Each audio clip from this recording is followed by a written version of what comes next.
never ends.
I'm gonna come.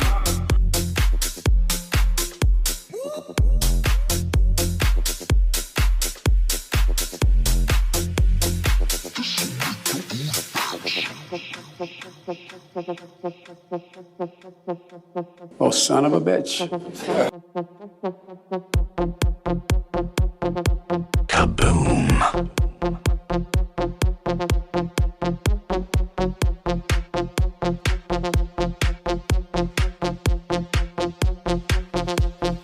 Patriots.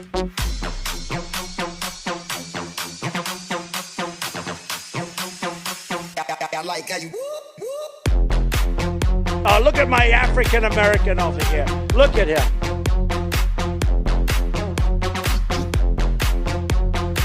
I don't really care, Margaret.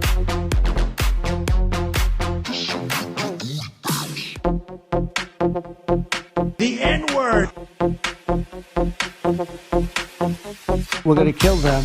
You know, they're gonna be like dead. Go home to mommy. I got an idea. Why don't we just kill him? What is that?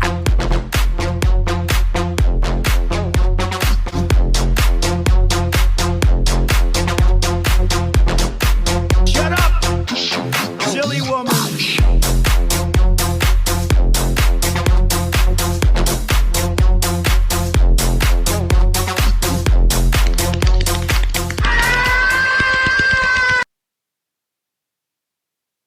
We're gonna win so much, you may even get tired of winning, and you'll say, please, please, it's too much winning. We can't take it anymore. Mr. President, it's too much. And I'll say, no, it isn't. We have to keep winning. We have to win more. We're gonna win more. What's going on, everyone? Welcome back to the ASTROLABE. I'm feeling much better. I took a nap this afternoon, took some NyQuil last night, kind of tripped out a little bit this morning, and doing a little bit better. Still kind of feel a little sinus action. The throat's still a little sore, but energy levels are coming back. I woke up and I actually kind of popped out of bed. I didn't have to get kind of drag myself out. So heading into the weekend, feeling better. Hopefully next week is going to be much more, going to be much less of a drag. Woke up? Woke! Yep, woke right confirmed. That is me. I am the woke right. Screwed Up Nevsky says my beehole is prepared for the RoboCop. Well, I'm not really tripping so much anymore. But it is. I haven't had NyQuil in a long time because we just haven't had any in the house, and we had a bunch of Dayquil, so I would just take Dayquil. And I'd forgotten how kind of, I don't know, how weird it makes you feel. I took some last night, and I woke up this morning, and it took me like. I got the Apple Watch, so I can try to. I was wondering if I have like weird breathing interruptions or something when I'm sleeping. So I got the Apple Watch to start tracking my sleep patterns and heart rate and all that kind of thing. And so the alarm, when my alarm goes off, it goes off on my wrist, which is actually really helpful. And I'm I woke up. I was dreaming. I was having just the weirdest dreams. I couldn't remember them at all. I just was kind of like having fever dreams, and then my alarm was going off, and I was aware that it was my alarm, and I knew that it was my alarm, but it wasn't me.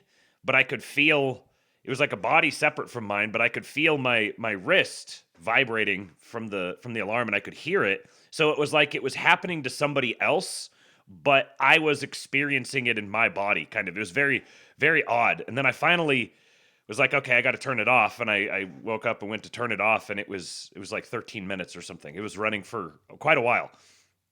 So yeah, I heard my wrist ringing. That was it. So NyQuil is no joke, man. I had the dreams. Yeah, right. Very, very weird dreams. I had an experience on. I don't remember if I told this on the show. I've told other people about it, but I had some dabbling with psychedelics, and I had one of my first. Probably actually it was my first psychedelic experience was with dextromethorphan, legit robo tripping, and that was an experience. Wound up in the hospital. It was a very, very, DXM. Yep. Nevsky knows DXM. Yep. I talked to a buddy who had at the time he was dabbled in all sorts of those kinds of things, and he was like, "Oh, you just decided to like." You weren't going to like ease your way into the psychedelic world. You just decided to go all the way to the top. Because I think it was, I don't remember if it's micrograms, probably micrograms, maybe milligrams. I don't remember what it is. But I did, some friends of ours got the pure powdered form, and I did 400 milligrams or micrograms or whatever it was. It was not a heroic dose, but it was not far from the like 70% of a heroic dose or something like that. I had no idea what I was getting into. And it was great. It was also absolutely horrifying. So, yeah, I kind of recognized a little bit with the NyQuil. I was like, oh yeah, there's that feeling. It was sort of that depersonalized, very weird whole body kind of buzzing sort of senses. Yeah, I don't do drugs, kids. Stay away. Do not do them. Yeah, Augustine, stay away from it. Don't no. Just don't. Just don't. That's the rule. Just stay away from the drugs. Damage Jamie says the overdose level I believe is 1,600 milligrams. I've only done 1,500. Oh, good. I'm glad you stayed below the overdose levels. Yeah, and it was not since it was just the pure powder. It was not. I guess if you just like chug cough syrup, then you get like a really cloudy, sort of like messy trip. But since it was just the pure powder, it was crystal clear. There was nothing cloudy or foggy about it. It was extremely. It was almost more real than actual real life. It was Anyways, so Friday evening, got a whole bunch of stuff to talk about here. I promised you guys this article, Peter Thiel talking about socialism and MAMDANI, and it is it's very interesting. And then I've got a bunch of other stuff. Obviously, Trump met with MAMDANI today, and so I've got some clips from that. A very interesting dynamic that came out between the two of them. Also, Marjorie Taylor Greene is resigning. She will be resigning office as a member of the House of Representatives for, I think it's the 14th, Georgia 14th. Maybe I'm crossing my wires. I don't remember. She's resigning. So we'll talk about that. Also got a couple of Nick Fuentes clips because there's some threads here that I've been trying to weave together myself, and sometimes I just have to do a show and just start talking it out here. and I can kind of weave things together. Sometimes I can't, and sometimes I'll end up just talking in circles, and sometimes the weave actually I could borrow from my president. My president has the greatest weaves. I'm going to see if I can try to kind of merge some of these threads together. However, we got to get to the tip jar here first to make more Erickson's Fund. We had something come in the pre-show. Coming early pre-show. Gross. Pre-show. Disgusting. Do not play with me, boy. Come now. That's a good streamer. Extra shekels for you. So we're getting started early. Welcome back, Justine. Hello. Yes, thank you. Thank you for the shekels. Thank you for the shekels. Yes, it was a pre-show. And I'm going to reiterate, until I get around to going in and changing, like getting a different voice here, going to the trouble of logging in, because it's going to ask me for my password. And for whatever reason, going into Streamlabs, it always trips out on the two-factor authentication, and it's going to be a pain in the ass. So until I can change the name, the rule is, if you're going to horny post, you have to horny post in the tip jar. You got to stick your tips in the jar, and then you can horny post. No horny posting in the chat. Slutty Milk is there with the bonk hammer. No posting, no horny posting in the chat. But if you're gonna you can horny post in the tips because you're giving me money for it. These are the rules. Thank you to It's Damn It Jeremy resubscribing for another 6 months. He says, "Let's fucking go." Indeed, let's fucking go. Screwed Up Nevsky gifted a sub to Don Treader.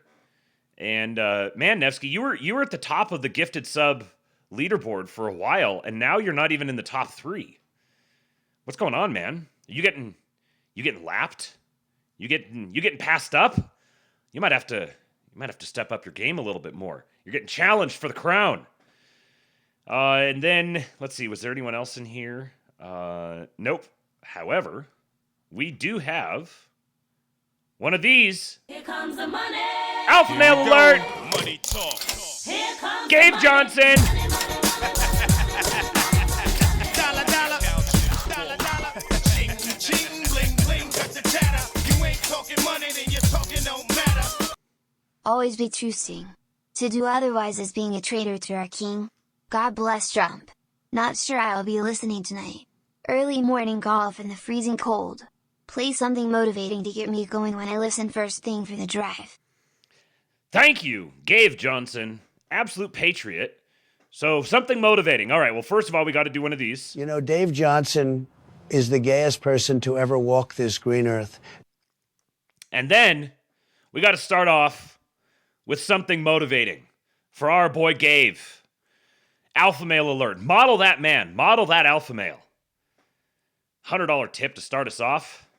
Takes us up to it was 1876. We landed on 1776 last night because of the other Patriot, Hail Victory. He had the $100 tip and then came through with a $110 tip, and we got 110 taking us to 1776. It was just beautiful. Just beautiful. So, Nevsky, I'm just busting your balls. Don't feel bad at all. Don't feel bad at all. I was literally just busting your balls. I appreciate you guys.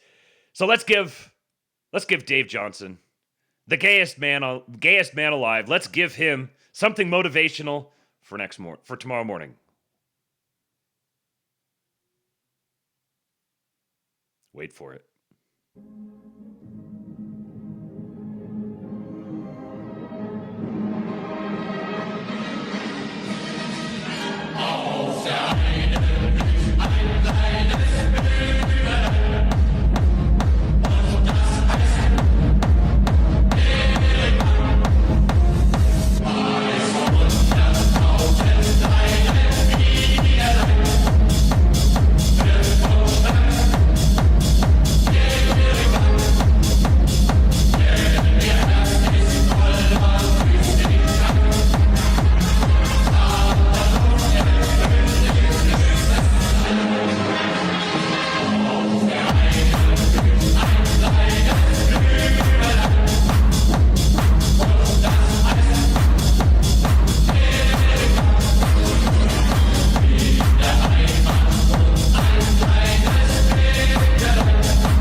you go, Dave Johnson. How was that?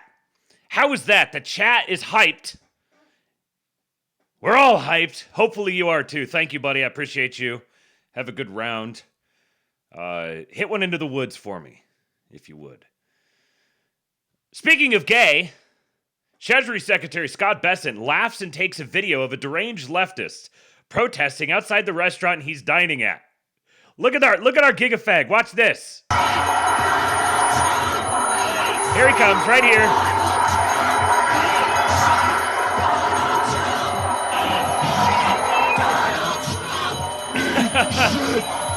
You can kind of see video quality's bad, but you can kind of see he's grinning. Look at him. He's like, haha, look at these fags. What a fag. Yeah, he is a tall boy. He's a big old tall drink of water. That's my Treasury Secretary right there. You know, it's kind of a shame. A lot of the people who are, I saw you guys talking in the pre-chat about how I think it was Slutty Milk said that it's basically at this point, if you're going to be demoralized, if you're going to be doomed out, it's just because you're low information. And I think perhaps Scott Bessent is like the most important person that nobody else seems to know about. There's very few people who I see, unless you're a dyed-in-the-wool Lawangooner, there's very few people who are talking about the importance of Scott Bessent, which honestly, it kind of fits. It kind of works for him. He's an assassin. I think he's better if he moves in silence, even though it seems as if in person he's maybe a lot more combative than you might think. Yeah, Custod Esther says he's homosexual. They're gay. Yeah, very obviously a top. Very obviously an alpha male. See, he is proof. He is proof that you can be gay and an alpha male. Obviously, we don't approve of his lifestyle, but I very much approve of his demeanor and what he is doing to remake the entire global monetary system. What a dude. What a dude. Bessent just does gay. He's not gay. Yeah, that's right. It's just a hobby for him. I mean, I don't want to make light of it because it is a bad hobby, but still. That's great. He just does gay. Gay in the Greek fashion. Yeah, right. Barry. Perfect timing, Slutty Milk. Perfect timing with the Perry posse. Tomorrow, there's going to be a Saturlabe. I got one to make up to you guys because I missed Monday. And I'm going to tell you, the only reason why I haven't missed a show this week is because I already missed one on Monday. Every single day this week, I've been like, can I just go to bed? Can I just go to bed and not do a show? And I've been like, nope, I got to do a show. I missed one on Monday. I can't be going out of my way to do one on Saturday and be like, no, I'm just going to miss another one. So tomorrow, there will be a Saturlabe. We are going to watch the newest Sudowave. Many great things coming out of that man. He's been DMing me stuff. So we're going to have a Sudowave watch party tomorrow. And we'll listen to some excerpts from the Perry podcast. It is. I gotta listen to it with you guys because it's just so good. We have to do some kind of extended ones because you kind of have to. I tried to find little short clips and you don't get it. You don't quite get it with just the little short clips. I mean, if you know Perry's bit, you might, but if you don't, then you got to listen to longer segments. So we're going to listen to some longer segments of the Perry podcast tomorrow. And we'll do a Sudowave watch party. A great Saturlabe for you guys. Okay. What do I have next here? Oh, yes. Speaking of Scott Bessent, he tweeted this. Under President Trump's leadership, we are enforcing the law and preventing illegal aliens from claiming tax benefits intended for American citizens. Treasury's Office of Tax Policy and the Internal Revenue Service have worked tirelessly to advance this initiative and ensure its successful implementation. Their diligence and professionalism reflect this administration's determination to uphold the integrity of our tax system. We will continue to ensure the taxpayer resources are directed only to those who are entitled under the law. Now, when you look at this seems kind of very dry and formal and bureaucratic and you know, just sort of boilerplate. But this is the leverage. This is the ball grab. Leave it to the gigafag to do the ultimate ball grab. He quote-tweeted the Treasury Department saying, the U.S. Department of the Treasury announced today that it will issue regulations concerning the treatment of certain refundable individual income tax credits under the Personal Responsibility and Work Opportunity Reconciliation Act of 1996. They're moving to prevent abuse of refundable tax credit benefits for illegals. Remember the thing about the Somalis yesterday and all the autists? They're fake autists that they've been gaming the autism system so they can get money, send it overseas. It's a massive drain and it's a massive incentive. This is where the foreign and domestic things are the same. The nature of the global system as it's been constructed for the past 50 to 70 years is to harvest wealth from the American taxpayer and export it overseas. It's building the rest of the world on the back of the American taxpayer. That's the essence of it. And there's formal ways that this is being done, and there's informal ways that this is being done. The mass immigration is one part of that. The abuse of the tax system is another major part of that. So this is the sort of thing that's going to make a big dent. They're actually going into the plumbing and going after the structural. The fact that this is sort of dry and boring is why it's so easy for people to hide in these sorts of systems. Gaming tax benefit systems to create additional money that can be leveraged and sent for interests overseas, all over. And that's the thing, is that this is all over. Everybody has been lining up to feed at this trough. There are certain parties, certain factions, who were prominently involved in creating it, and there's certain factions who definitely benefit disproportionately from it. But basically every single interest group in the world have been following the natural incentive. Like water flows downhill. If there are systems to be gained to make a buck, people are going to begin to consolidate around them. And all of them have to go. Whether they're European, whether they're African, whether they're from the Levant, whether they're Middle Asian or Eastern Asian or Southeast Asian or South American, I don't care where they're from. All of them have to go. There's a lot of different interests that combine to suckle at the teat of the American taxpayer. And I want them all gone. And going after the money directly,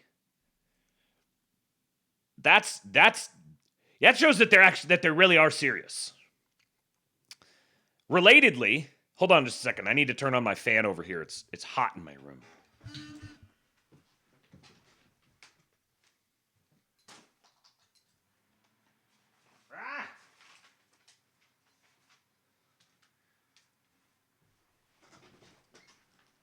Paper's blowing around. Okay. Relatedly, just before I went live, our president, Mr. Donald J. Trump, fresh off of meeting Zoran MAMDANI, said this: Minnesota under Governor Waltz. Love how he misspelled it. Waltz, not Walls, Waltz. Because he dances, like a fag. No thanks, irrelevant pervert. Minnesota under Governor Waltz is a hub of fraudulent money laundering activity. I am, as President of the United States, hereby terminating, effective immediately, the Temporary Protected Status, or TPS program, for Somalis in Minnesota. Somali gangs are terrorizing the people of that great state, and billions of dollars are missing. Send them back to where they came from. It's over. President DJT. Send them back where they came from. Send them back. Thank you for your attention to this matter. Our president is "It's so over" posting. This is a big one. Temporary protected status was basically just like a legal carve-out that was made to enable the executive to fast-track people from not just immigrants, but specifically people from the worst places, because it's for people who are like daily. Temporary protected status is you're fleeing a war-torn land, or there was a hurricane, or whatever. Yeah, Slutty Milk basically lets illegals from the worst places on earth become instant legals.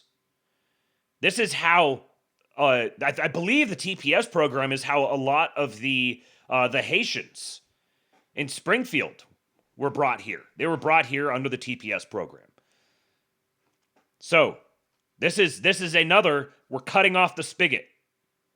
No more. No more money, and specifically because of fraudulent money laundering. It's not just like, okay, we can't afford this anymore. It's time we did our part. Now it's time to let them go back. No, there's fraudulent money laundering happening directly associated with the Temporary Protected Status Program for Somalis in Minnesota. And Somali gangs are terrorizing the people of that great state. Basically, the Temporary Protected Status Program was a tool of organized crime to import violent foreign gangs and rob billions of dollars from the American taxpayer. Thank you, Mr. President. Thank you very much. And then the State Department posted this. Mass migration poses an existential threat to Western civilization and undermines the stability of key American allies. Today, the State Department instructed U.S. embassies to report on the human rights implications and public safety impacts of mass migration. Yeah, Sort of a Demon says, to be fair, legal immigration is a big problem too. Right, and that's what both of these are directed at. The Temporary Protective Service, or what was it called, the TPS program? Temporary Protected Status. Temporary Protected Status, that's legal immigrants. Granted, it's just like legal fig leaf that was just created, but that is legal immigrants. We're ending this program and sending these legal immigrants back. And then here, the State Department, they're not saying mass illegal immigration. They're saying mass migration, specifically. Mass migration is a human rights concern. Western nations have endured crime waves, terror attacks, sexual assaults, and the displacement of communities. U.S. officials will urge governments to take bold action and defend citizens against the threats posed by mass migration. Officials will also report policies that punish citizens who object to continued mass migration and document crimes and human rights abuses committed by people of a migration background. These issues have plagued citizens of Western nations for years. They go on to list some results, and I'll get to those in a second, but read through the diplomacy speak here. Officials will report policies that punish citizens who object to the Great Replacement. This is coming from the State Department. The State Department is saying that if you are punishing your citizens for objecting to white people being replaced, we are going to report those policies, and we are going to wield the diplomatic force of the government against you. Yeah, Slutty Milk, they're saying white genocide is happening without using those words. This is the magical thing about diplomacy speak, is you can say a lot without saying a lot. And note that this comes directly on the heels of the thing I talked about yesterday, Trump talking about Sudan. So you have MBS come to the White House, and then Trump says, at the behest of MBS, we're going to be addressing the problem with Sudan and South Sudan and the civil war that's happening over there. And I showed you the connections, the Soros connections there. That George Soros was suing Trump, or suing the Trump administration to prevent them from deporting illegals back to Sudan. All of this is all part of the same system.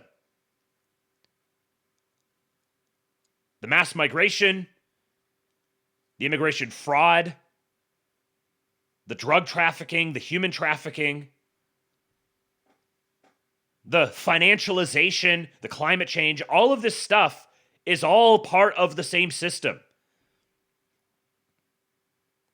You can't take on a global system locally.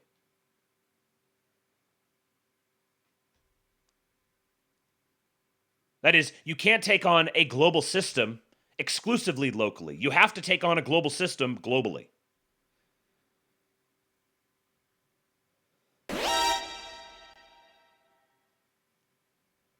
I didn't know I could vote for this. Canada is passing 4 different bills to crack down on white citizens right now. Yes. Yes, thank you, Slosher. I didn't know I could vote for this. Yes. I wish you could vote for this. RIP to the Canada bros. Kate says retards were blackpilling about Trump talking about Sudan, thinking it was about far-off conflicts when it really benefits us. Right. That's what I'm saying. All of these things are all connected to each other. Trying to look at them in isolation is, you're losing the plot. This is the State Department. Now, I'm not under any sort of illusions that, like, all of a sudden the State Department is magically based. No, the State Department is still the same institution that has been the heart and soul of Blue America for decades. But the leadership at the State Department, the messaging that's coming out of the State Department, is under the control of people who are openly counter-signaling white genocide. They're doing it in diplomacy speak. But this is significant. This shows you that it's not just some little insurgent movement within the State Department, but there are substantial powers and positions of leadership that have identified this. And they're going to, in trade negotiations, this is the sort of thing that's being addressed. In settling global disputes,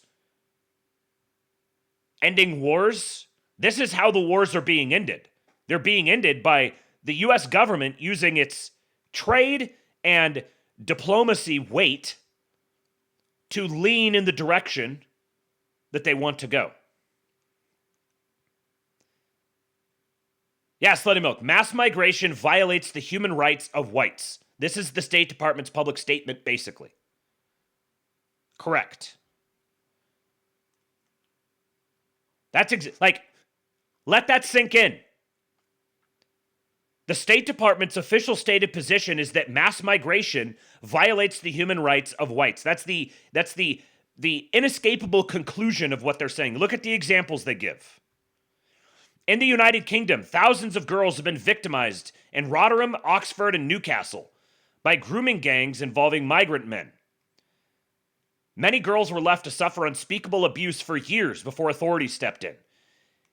In Sweden, an Eritrean migrant convicted of raping a 16-year-old girl was allowed to remain in the country after a judge ruled that the incident was not an exceptionally serious crime and did not warrant deportation. In Germany, 9 men, several of whom were migrants, were convicted for the gang rape of a 15-year-old girl. A German woman who insulted one of the rapists online was given a harsher sentence than the perpetrators themselves. U.S. officials will now scrutinize policies in Western nations that give leniency to migrant crime and human rights abuses, or that create two-tiered systems that prioritize migrants at the expense of their own citizens. So you are going to be sanctioned. You are going to have diplomatic or economic sanctions placed upon you. You are going to lose access to the U.S. market or the U.S. security umbrella if you're found to be creating two-tiered systems that prioritize migrants at the expense of their own citizens. And nothing about this nowhere in here does it say anything about legality.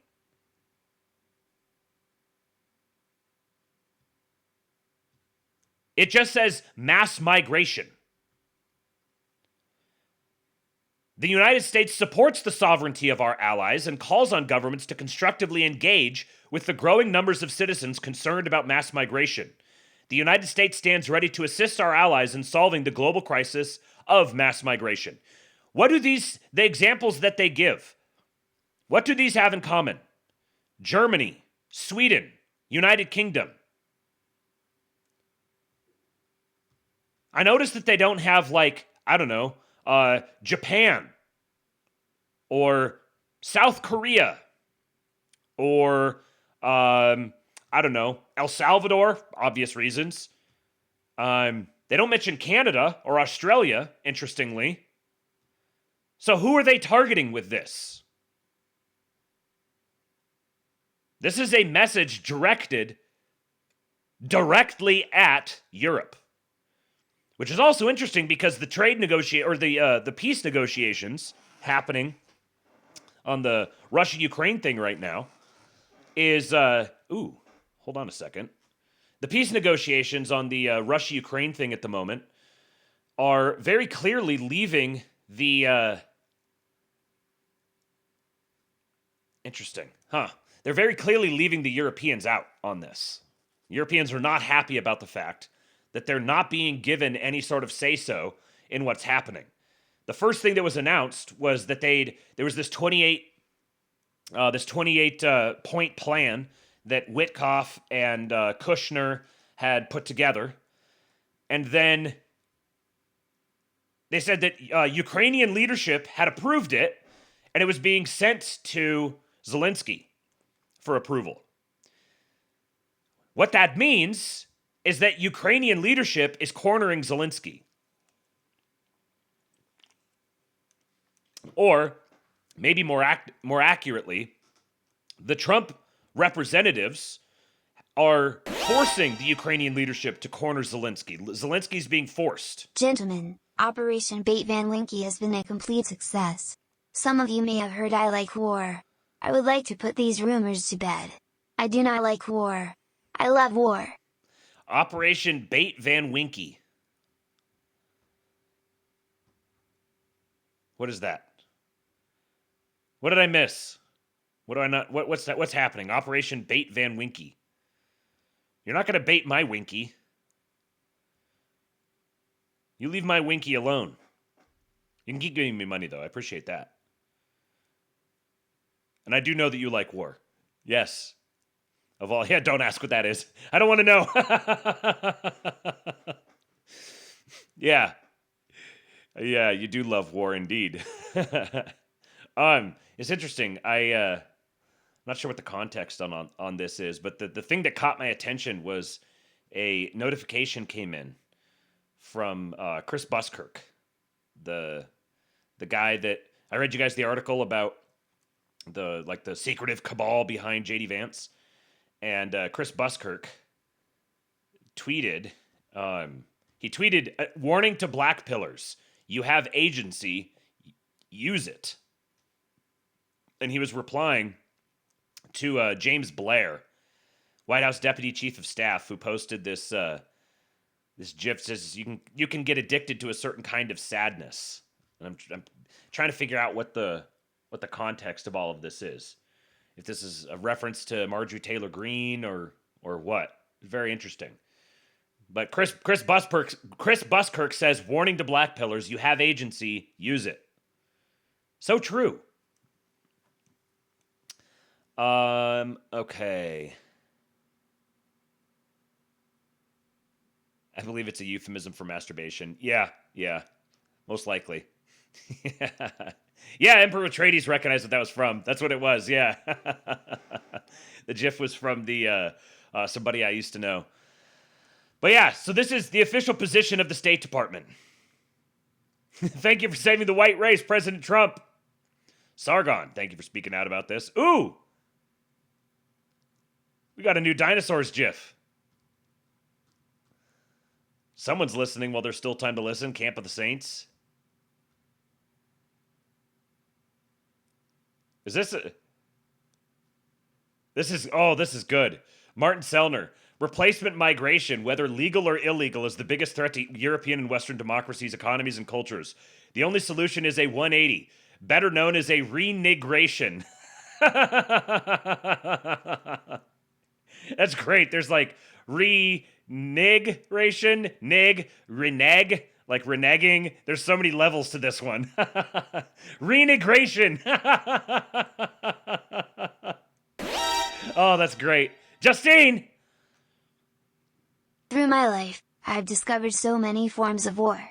You get up in the morning, you get into your shitty car, and you see a rich CEO who works half as hard as you do drive down the street in his Porsche. Class war. Oh, you're gonna like this episode then. You're gonna like this episode of the Astrolabe. We're gonna be talking about class warfare and such things.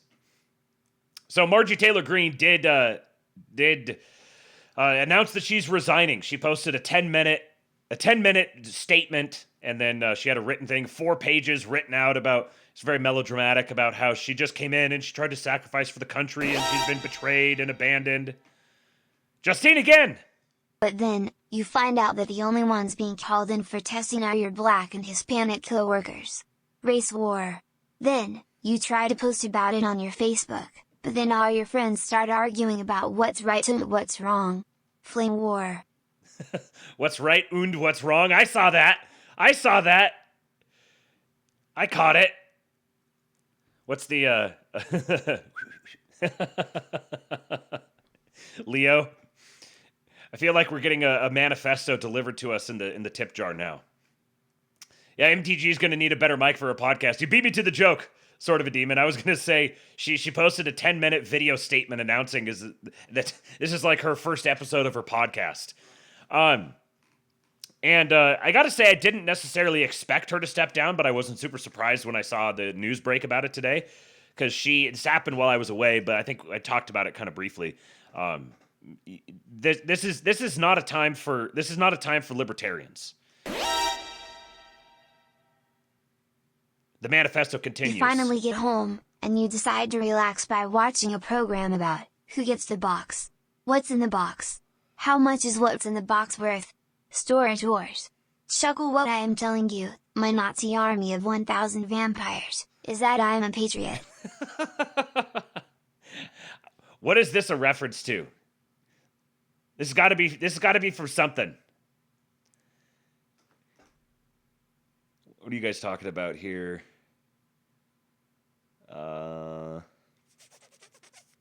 Yeah, Marjorie Taylor Greene. MTG stands for T. It's from 7. I am a purveyor of war, and with your help over the years, we are now at the precipice of our true goal. You see, I want a simple war. No class wars, no drug wars, no race wars, no flame wars, and certainly, no Cold Wars. Blue balled for 40 years. Is this from 7? That seems anachronistic. There's too many references in here that seem like they wouldn't be right. There's another und in this one too. I'm trying to figure out what's happening. Waiting to see if there's another one. What I want is a war that only we can bring. A true war. A German war. The sequel you've all been waiting for. I want World War 3. Or not whatever. Or not whatever.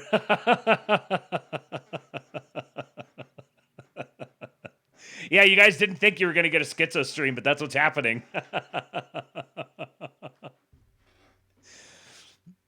Waiting to see if this is going to continue. Giving it another moment here. Marjorie Taylor Greene. Yeah, now is not the time for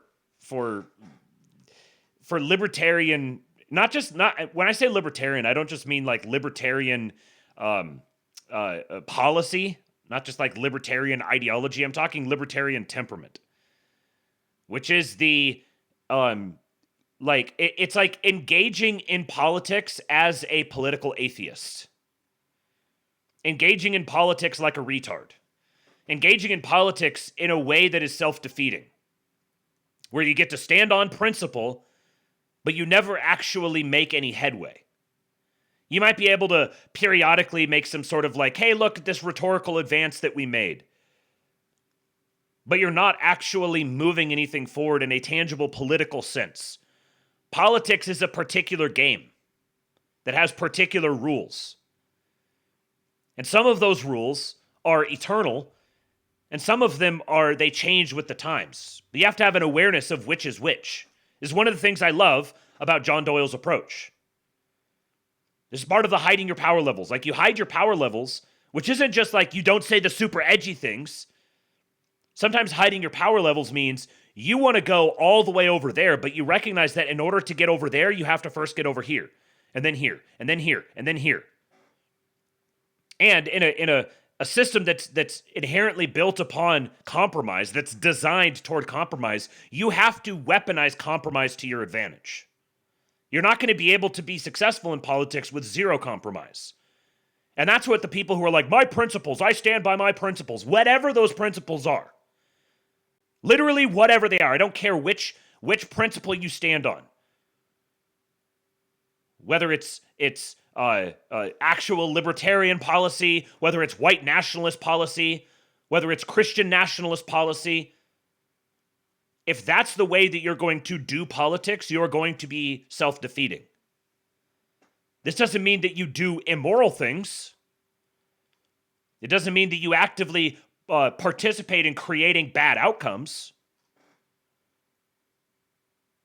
But it means if you're going to engage in the political arena, you have to engage in an effective way.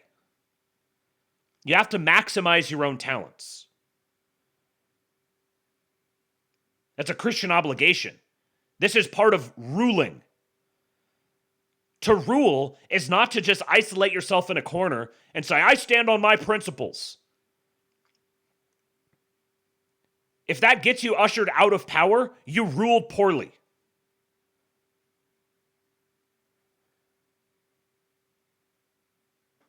So someone like Marjorie Taylor Greene, this is taking her at face value that she's actually sincere, which I kind of doubt. I've always found her, she's kind of entertaining or whatever, but she's sort of got a shtick, and I get the shtick, and it's nice that she's been able to get certain things into the narrative, and that's cool and all. But at the end of the day, if she's not going to be loyal to Trump, we have no use for her. Rejoicing to heaven, depressed unto death.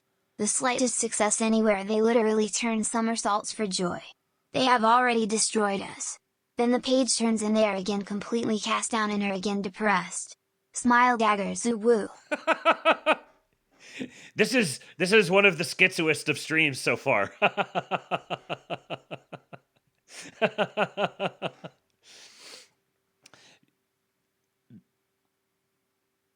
Marjorie Taylor Greene was not prepared.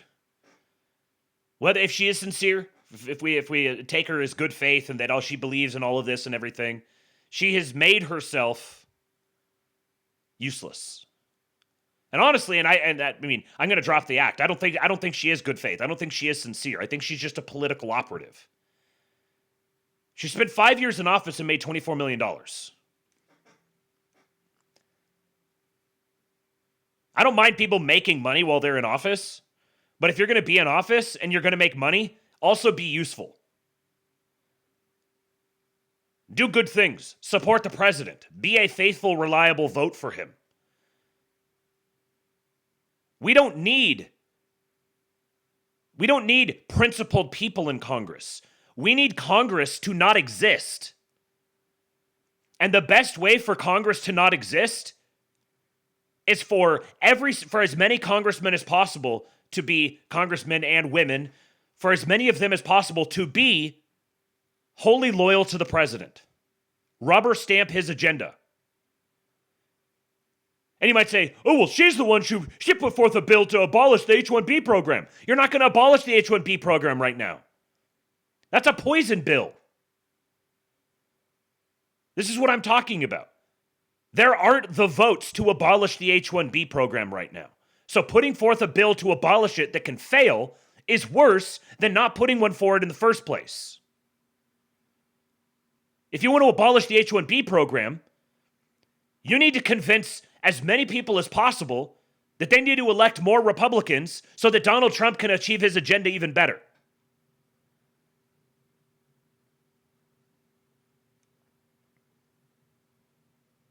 So the fact that she does the H-1B thing, this is after she, in December, she came out and talked about how, this idea that we need to just get rid of all these immigrants, that's a problem. We need to kind of be careful because I got a construction company that relies on immigrant labor. This woman's not like some bastion of principle. She's a character. She's a character that played a role that was useful as long as she was useful. Then she decided she wants to advance her own career even further. Because doing nothing but grandstanding, getting a post office named, and making $5 million a year in office wasn't enough for her. She wanted to run for governor, or senator, or president. The speed with which our guys have now traversed territory is gigantic. Also, what was traversed this year is vast and historically unique. Now I do not always do things just as the others want them done.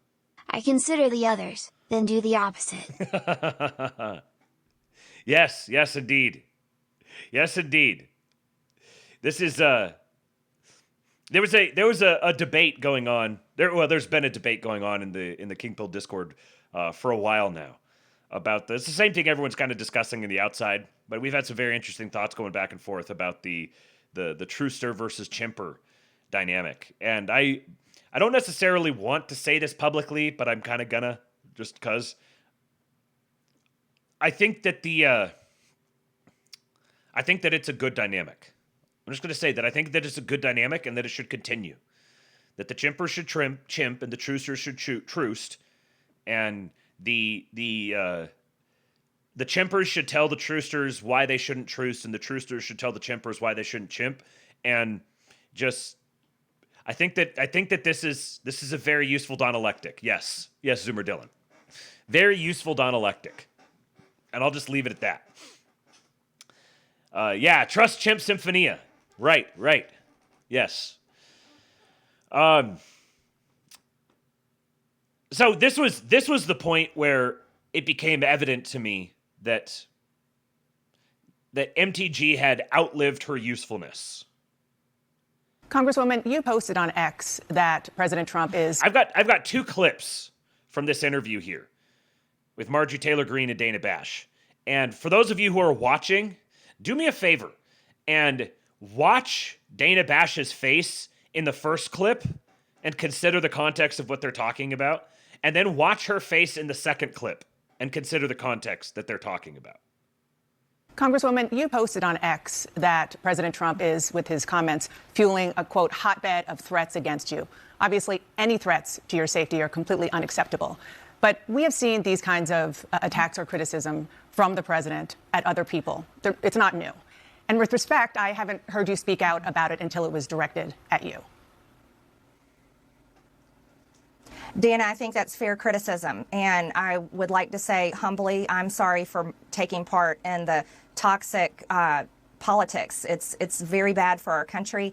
And it's been something I've thought about a lot, especially since Charlie Kirk was assassinated, is that I'm only responsible for myself and my own words and actions. And I am committed, and I've been working on this a lot lately, to put down the knives in politics. I really just want to see people be kind to one another, and we need to figure out a new path forward that is focused on the American people, because as Americans, no matter what side of the aisle we're on, we have far more in common than we have differences. Yeah. And we need to be able to respect each other with our disagreements. So just to put a button on this, you regret the things... She's digging the knife in. Watch Dana. She knows exactly what she's doing. She is just digging the knife in. She knows she's got her baited. Oh no, you are dumb and I don't like you.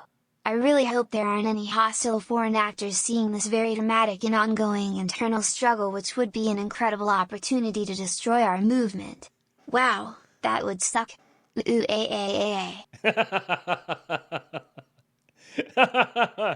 chimping sounds don't work quite as well coming from Justine for some reason. Daniel was so much better with the chimping noises.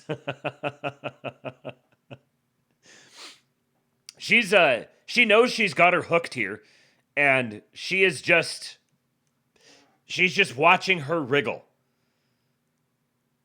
That you have said and posted in the past, the Facebook post that was taken down of you in 2020 holding a gun alongside the squad, encouraging people to go on the offense against the socialists, liking a tweet of somebody calling for the execution of Nancy Pelosi and former President Obama. Just examples.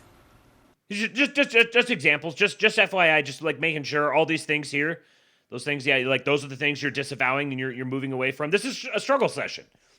She's going and submitting herself to a struggle session. Why would she do this? What cause would she have to go submit herself to this CNN struggle session while at the same time She's in a dispute, very public dispute with the president.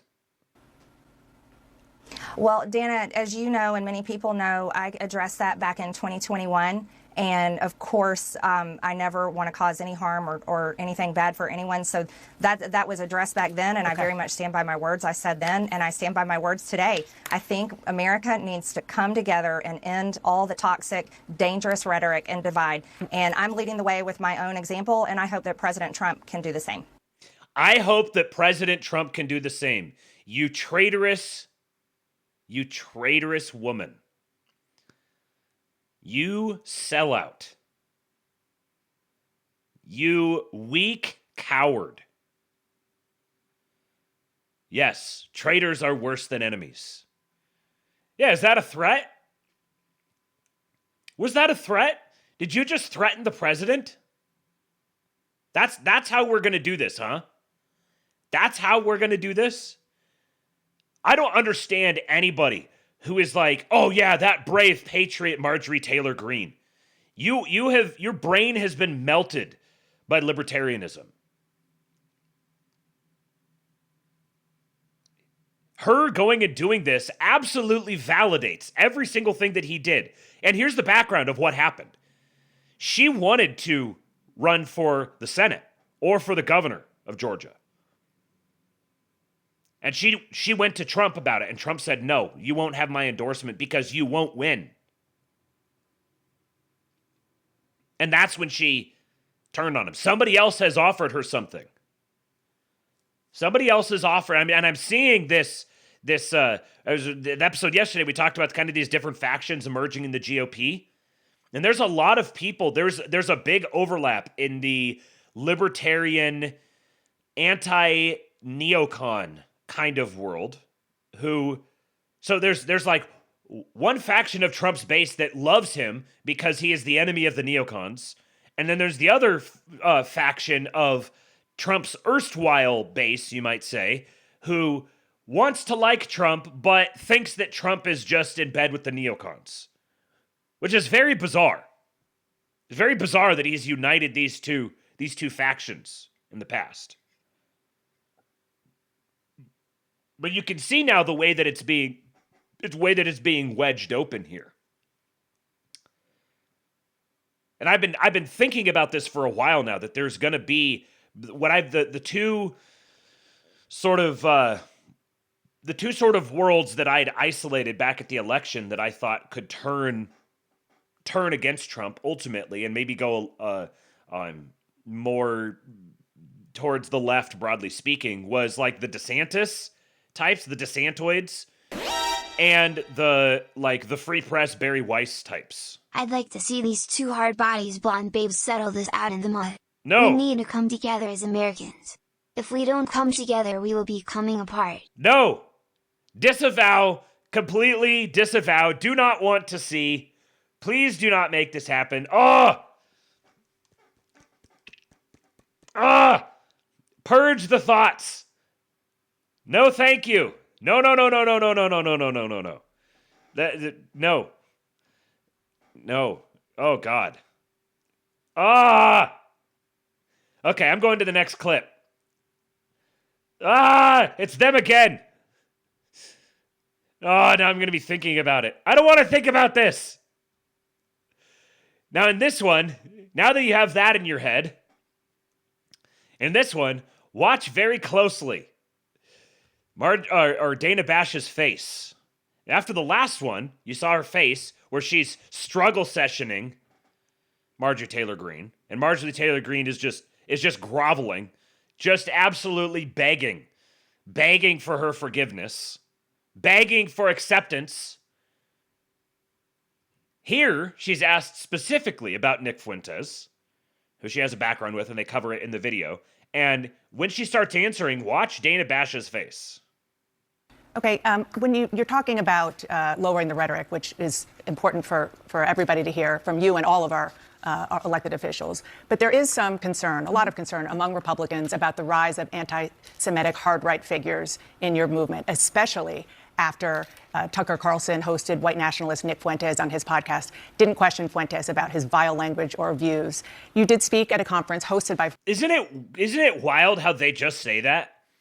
That he didn't question him about anything? Like, I watched the episode and I'm like, man, like Tucker just won't let this go. Tucker just keeps pressing him on this over and over and over again. And then the mantra that gets repeated is Tucker didn't press him on his views. Fuentes back in 2022, you were criticized and you said then that you didn't know about his views. Well, Fuentes talked to Carlson about that in the interview. Listen to what he said. Well, again, with Marjorie, I was a friend of hers, and she spoke at my conference, and then the day after, she pretended like she didn't know me. She pretended like she didn't know me and lied and said I had no idea the conference I was speaking at. She knew exactly what it was. What do you say to that? Well, first of all, I defend every single person's free speech rights. I think that's incredibly important. So I don't apologize for that. And I don't believe in canceling people. And I think it's important for people like Tucker Carlson and yourself to interview everyone.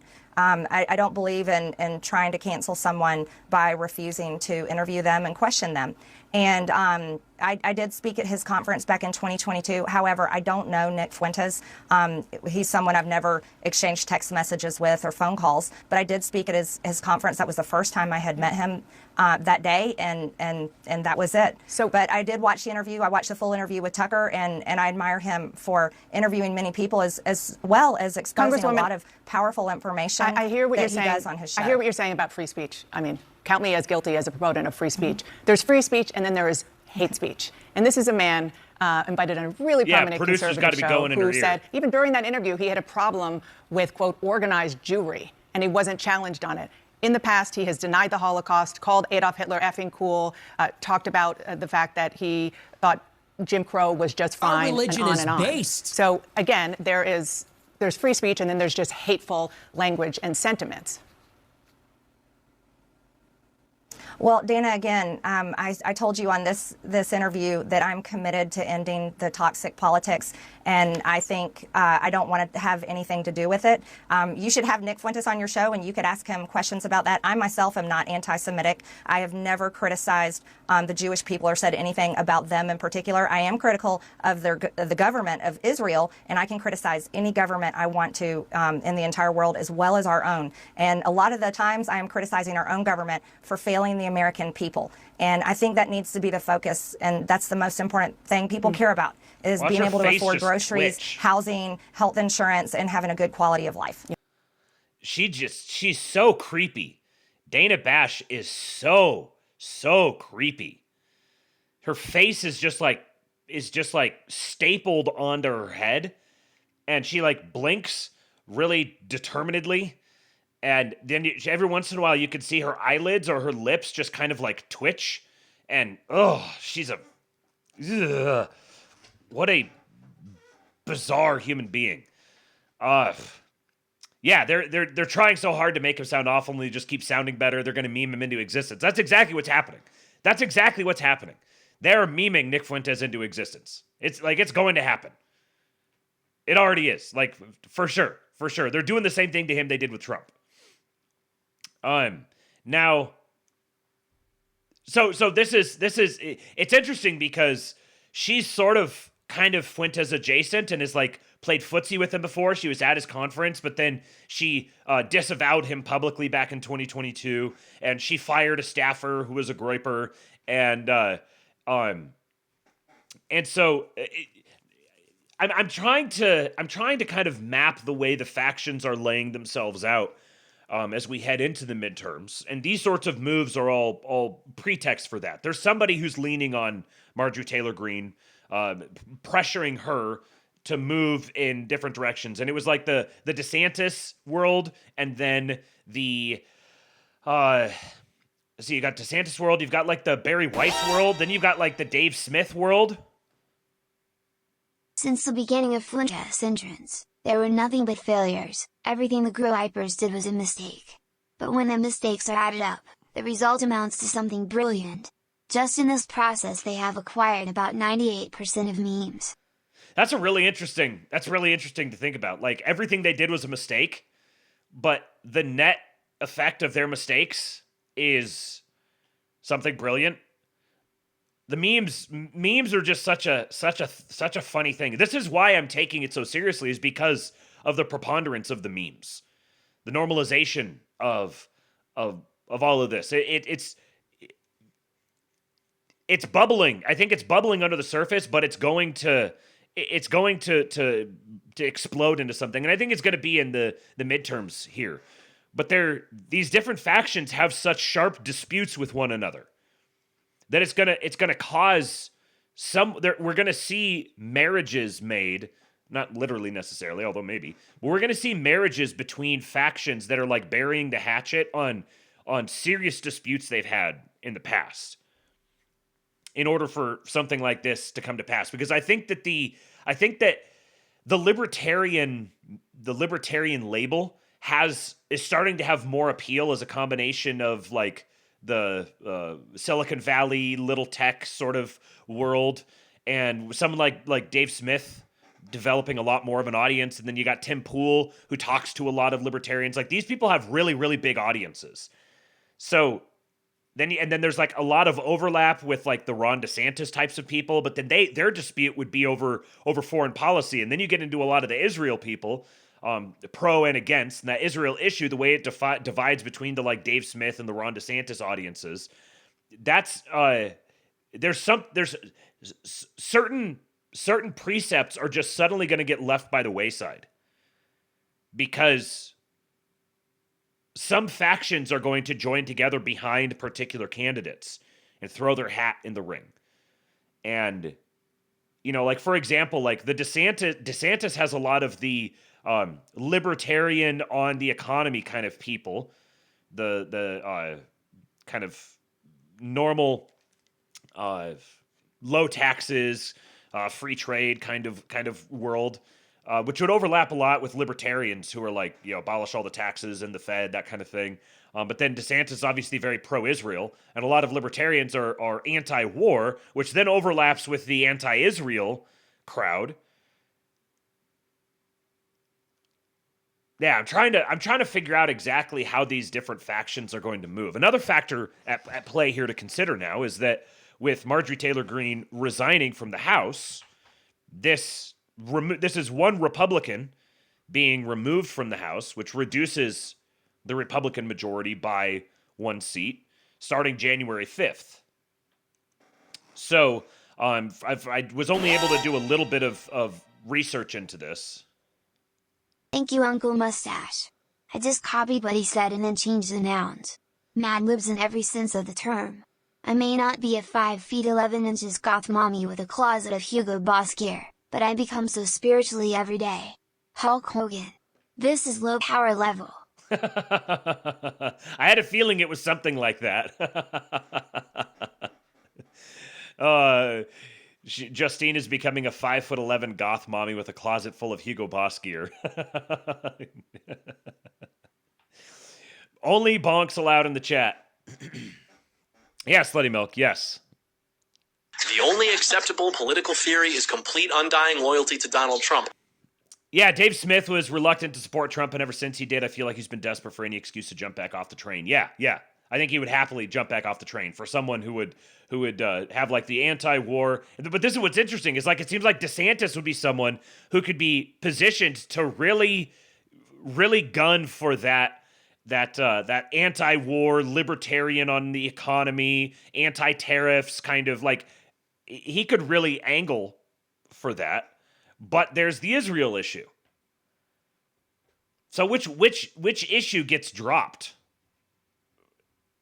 Or do those factions not end up pulling themselves together? Anyways, I've got more to come on this. So I just wanted to bring up this, that from what I've seen, I think it's probably going to be like March or April before Marjorie Taylor Greene's seat can be filled. And there's one candidate that's kind of an interesting one. I've seen a few people mention now. It's this guy here, Senator Colton Moore.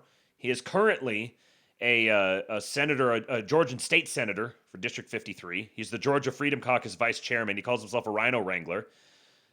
And this was just a tweet from a few days ago. He said, "I'm proud of Trump. He says, I'm proud of Trump, at Marjorie Taylor Greene. I know firsthand the struggles of this economy. Every invoice I send comes back delayed or short. But I also have a passport full of countries from across the globe I visited in the last year, all worse than the U.S. No economy in the world is doing better than ours. It's noble to seek justice for victims of rape. I was arrested by Speaker John Burns after seeking justice for rape victims. Week later, you were publicly giving him hugs. I'm still out on bail. How shameful. From my observation, it's clear world leaders are in the Epstein files. Trump has his reputation tarnished every day as if he's one of those world leaders. He's not. But how can any man, including President Trump, have their reputation tarnished and prepare for the global fallout of the Epstein files release? They would trigger World War III. Also, I'm worn out with the runaround. Anytime I contact your office to help the people of Northwest Georgia, call me back. So this is a candidate that a number of people are talking about. The America First Institute is endorsing him as I don't know if they formally endorsed him or they're just talking about him as a candidate to replace her. And he's kind of a bit of a wild card. But look at this picture. I scrolled past this. Holy crap. I totally did a double take when I saw that. This dude is fucking gigantic. Look how small he makes Trump look. He's got to be like 6'8" or something. Look at his shoulders compared to Trump's. He's failing the green line test. My president never fails a green line test. But everyone fails a green line test in his presence. Yeah, American-ass phenotype indeed. Very interesting character. Last call for ammo. The radical gun-grabbing Democrats and the spineless rhinos in Georgia would absolutely lose their minds if they knew you were planning to spend your Saturday firing machine guns with Senator Colton Moore. This is exactly why I'm inviting you to my 4th annual machine gun shootout this Saturday, November 22 at 10 a.m. Anyone with an ATF tax stamp gets in free. We will shoot machine guns and talk about my plan to crush the gun-grabbing tyrants in 2026. So, I don't know. Interesting character. We'll see. We'll see where this goes. But there's. I imagine there's going to be some people who are like, oh no, Trump's being deprived of a vote. And I mean, I don't know if he's really being deprived of a vote because she wasn't necessarily that dependable. Him and Trump captured the last wild Oompa Loompa. Very cool. I wouldn't mind climbing that tree. Maybe I'm a Reno now. Reno. The last wild Oompa Loompa. That was, I guess maybe I'll make sure that for those who maybe weren't looking at the screen before, that's what the reference is. Yeah, I don't know that she was necessarily all that reliable of a vote in the first place. And but it will be interesting to see if this is like a coordinated plan, just cooperating with Democrats or with rhinos or whatever to try to get him out. And if this is a coordinated plan, if they try to push in some type of legislation through or something like that right now, the jury's out for me. I'm not going to make any predictions. I don't even know how I would make a prediction like that. But it'll be interesting to see if in the next few months, if there's a holdup now because they're one vote short in the House because there's specific Democratic House members that are being obstinate and they're trying to get something through. It'd be interesting to see that. And then there's the question of who replaces her, and does the person who replaces her become more dependable than her or less? Do you get just a straight up rhino? Do the Democrats like really gun for that seat in some way? I kind of don't think that they could. I don't know that district that well, but I'd be kind of surprised if the Democrats would be able to turn that district. But so it'll be kind of interesting to watch. We'll see what happens. I'm not going to make any hard predictions right now. So here's this is just a really good clip of Nick, and we were talking about the memes. Why he's inevitable? Because you get the combination of this sort of thing with the media relentlessly pumping him and people going to find him and see what he has to say about stuff and finding these sorts of clips. way Mark Levin talks about this country, he should be deported. Not because you're Jewish, not because you're fat, not because you're gay, not because you're a pussy. Mark Levin should be deported because of the way he talks about this country. Where does he get off? The way he says, it's only off the table if we say so. Who the fuck do you think you are? You whiny, grating, odious, disgusting, fat piece of shit traitor. Where do you get off? Damn you. How dare you say that? This is the United States of America. He says, little Adolf, who were his ancestors? When my ancestors got here, they kissed the ground when they got off the fucking boat. And they served in the military, and they built this city. They built Chicago, and they love this country. They always have. They're all patriots. They love our country's God, Jesus Christ. They love this country. Who the fuck are you? And why are you here?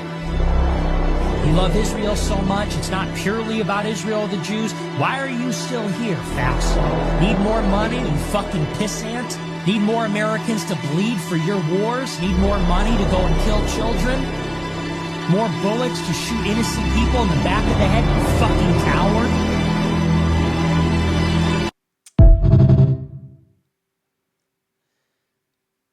That goes hard. That goes really, really freaking hard. And there's been some of the stuff that he's saying that he keeps, I keep hearing him say stuff that I'm just like, God, Nick.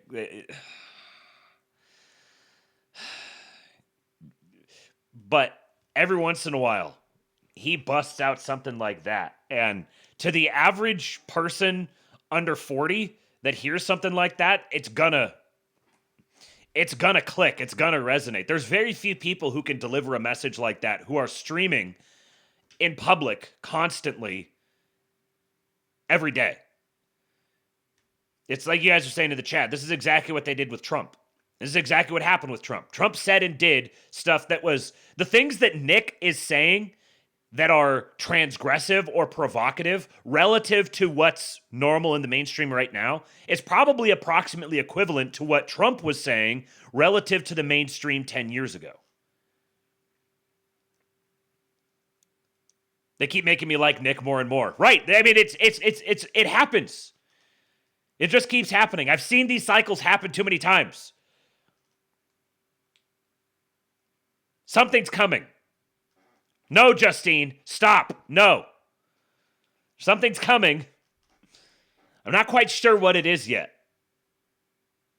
But I'm happy to speculate. I just threw this one in here because it was topical. From Andrew Wilson on Piers Morgan.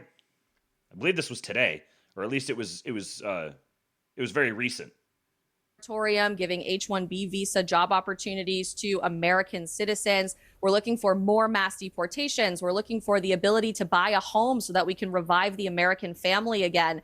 And we are seeing the baby steps to get there start happening at the White House, but we're looking for a full court press ahead, not just baby steps. And Paula, before I come to you, she's right. I just want to ask, Andrew, I just want to ask Andrew specifically, actually, about Nick Fuentes' role in all this, because he is gathering a lot of momentum, indisputably, capitalizing on all this.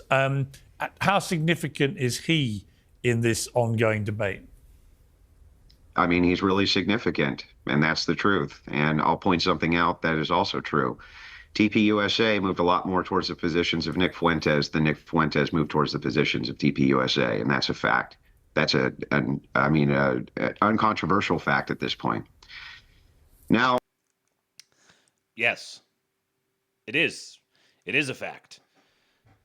And adding, having Piers Morgan say Nick Fuentes is gaining a lot of steam, and having Andrew Wilson say yes, he is. These things are also self-realizing things. People listen to that and they're like, "Oh, he's gaining a lot of steam. He must be gaining a lot of steam," and so he gains a lot of steam. Superior B says again, Nick was Charlie's kill switch. I think whether that was intentional or not, it is still spiritually true. Like, I think it'd be fascinating to have a world where, like, there was secret communications going on between Charlie and Nick, and they kayfabed this all along, with the knowledge that ultimately, when if something happened to Charlie, then Nick would just go ham. Like, that would be a really, really fun world to live in. I would really like listening, or I would really like living in that world. I don't know if it's true. Yeah, they're both from Chicago. I don't know if it's true. But it sure would be cool if it was. And even if it isn't literally true, there is a spiritual kind of emergent truth about it. So here's Nick starting to take an angle that it's I mean, I think you've kind of been able to see this coming. I've been able to see this coming for a while. I knew something like this was going to happen, and I'm going to draw a parallel here to Nick and Trump. We're going to talk about Trump and MAMDANI here toward the back end, but I'm going to draw a parallel here with Nick and Trump. So I've got a couple of clips from Nick, and then let me just remind myself of what I got. Yeah, I got a couple of clips from Nick, and then I'll read the Peter Thiel article, the interview that he did talking about socialism and young people and MAMDANI, and then we'll do the Trump and MAMDANI clips, because I think there's something happening. There's movement stirring. Realignment is occurring. People are triangulating, and I think that I mean, I saw someone in the chat just said a minute ago. Let me see if I can find it, because this kind of illustrates the point. One of the points I wanted to address. Was it T-Con? I don't know where. I can't find it. Someone said something about like how with that last clip I played of Nick. They were like, how does Nick say stuff like this and then advocate that we form an alliance with libtards? And I don't think that Nick is dumb enough to do that. I think Nick knows exactly what he's doing. I think he's doing something conscious. He doesn't actually think that we're going to form an alliance with libtards. I think he's working an angle. And I've got a couple of clips here to illustrate this. This is why I said the other night, why don't we have populist Republicans and populist Democrats that just solve problems? Just solve problems for Americans. And by the way, I am willing to compromise with the left, 100%. I'll work with anybody. I saw the track AIPAC people. It's some progressive woman and some progressive gay guy. I'd work with them on shutting down AIPAC in a second, in a heartbeat. Same goes for Anna Kaspari and Cenk Uygur.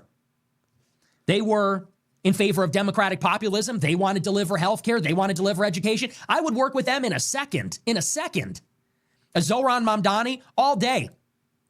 That's why I said we need to rethink and realign our politics based on what actually matters and what matters to us. We have to drop the wokeness, arguably on both sides. We have to drop the wokeness on the left, which is anti-white and obsessed with immigration, basically throwing the borders open. They have to get rid of the tone policing and language policing.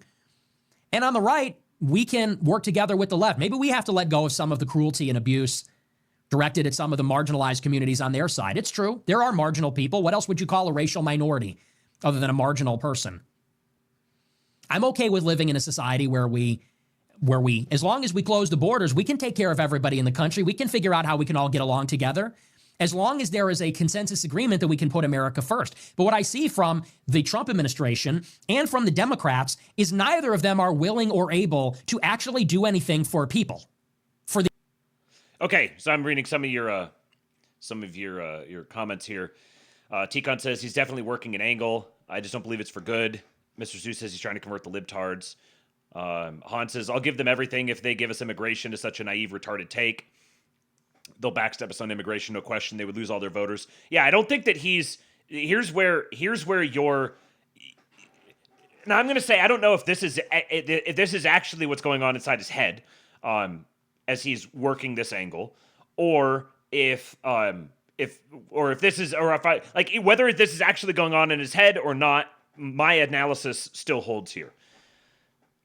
What he's doing right now is he's revealing that the evil white supremacist Nick Fuentes, whose audience has suddenly massively grown with a bunch of people who weren't already tuned in and listening to him, there's a lot of Zoomers, especially, who are going to be attracted to his message, and he's tailoring his message to speak to more like politically ambivalent, sort of just default lib Zoomers who might be coming in to hear him. And what he's doing is he is softening his edges. He's saying, "Look, I'm not some insane monster who just wants to kill everyone. I'm rational. I just care about America. Yeah, I've been really bombastic and I've said lots of crazy, absurd things and I've been really offensive and provocative and all of that. Sure, yeah. But I'm not a completely unreasonable monster." And what does this do? Right now, what the press is trying to do is they're trying to David Duke Nick Fuentes. They're saying, we're going to take the most evil, absurd, monstrous person we can conceive of, and we're going to tie him to Trump. And by default, tie him to Vance. While at the same time, so they're totally amplifying him. They're totally Streisand affecting him. So a bunch of people are going to go see what does this evil white supremacist think? Because more and more people are talking about him. Well, they tune in and they hear, yeah, maybe we need to tone down on the cruelty a little bit. Maybe we need to not, maybe the Trump administration is going too hard. It's like we need to deport all the immigrants, but maybe they need to be less bombastic about it. Yeah, we got to get all of them out. This is a hard line. We got to draw the line here. They've got to leave, but maybe we don't need to be cruel about it. Wait a second, he's a guy with a heart? He's actually kind of a reasonable person who just really cares about his country? So whether he's intending to do this or not, what he's doing is, as they are trying to tie Trump and Vance to him, he's moderating himself. So his audience is expanding. They're trying to paint him as this absurd radical. They're running the Trump playbook on him. We've already seen what happens when they run the Trump playbook with someone like Trump. Nick has many very Trumpian characteristics. There's kind of like this boomer zoomer synergy there. So he's moderating himself as they're tying Trump to him. And the net effect, I think, is that it's going to pull everything in Nick's direction. Now, again, I don't know if this is something that he's calculated and done this himself. But I think that's going to be the impact of what he's doing. Tikon says, as a propagandist, he can do great things, but as a leader, I don't see it. Yeah, I agree. And I think that he would do well to embrace that. To recognize that his job is to be a propagandist. Tucker has done that. I don't think Tucker will run. If I end up being wrong, I'll admit that I was wrong. I don't think Tucker will run. I think Tucker's job is to be a propagandist. He's the Tucker for Zoomers, yes. His job is to be a propagandist. And so what he's actually doing, in effect, if you ignore the specific things that he says, what he's actually doing, and again, whether he intends to or not, what he's actually doing is he's clearing ground to the right for Trump. And correspondingly for Vance. He's actually normalizing Trump and Vance even more, whether he intends to or not. By being the targeted David Duke radical extremist who happens to have a large platform where he can talk about anything he wants at any time. Nobody could listen to David Duke. They could just see pictures of him. Anybody can sit down and listen to Nick Fuentes at any time, and every single episode has tons of viral clips that go out. All over Instagram, all over TikTok, which is where the Zoomers are today.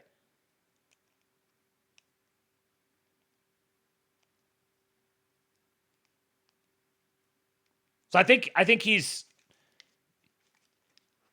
actually making Trump seem less evil and threatening and terrible and awful. He's normalizing Trump even more. The actual people.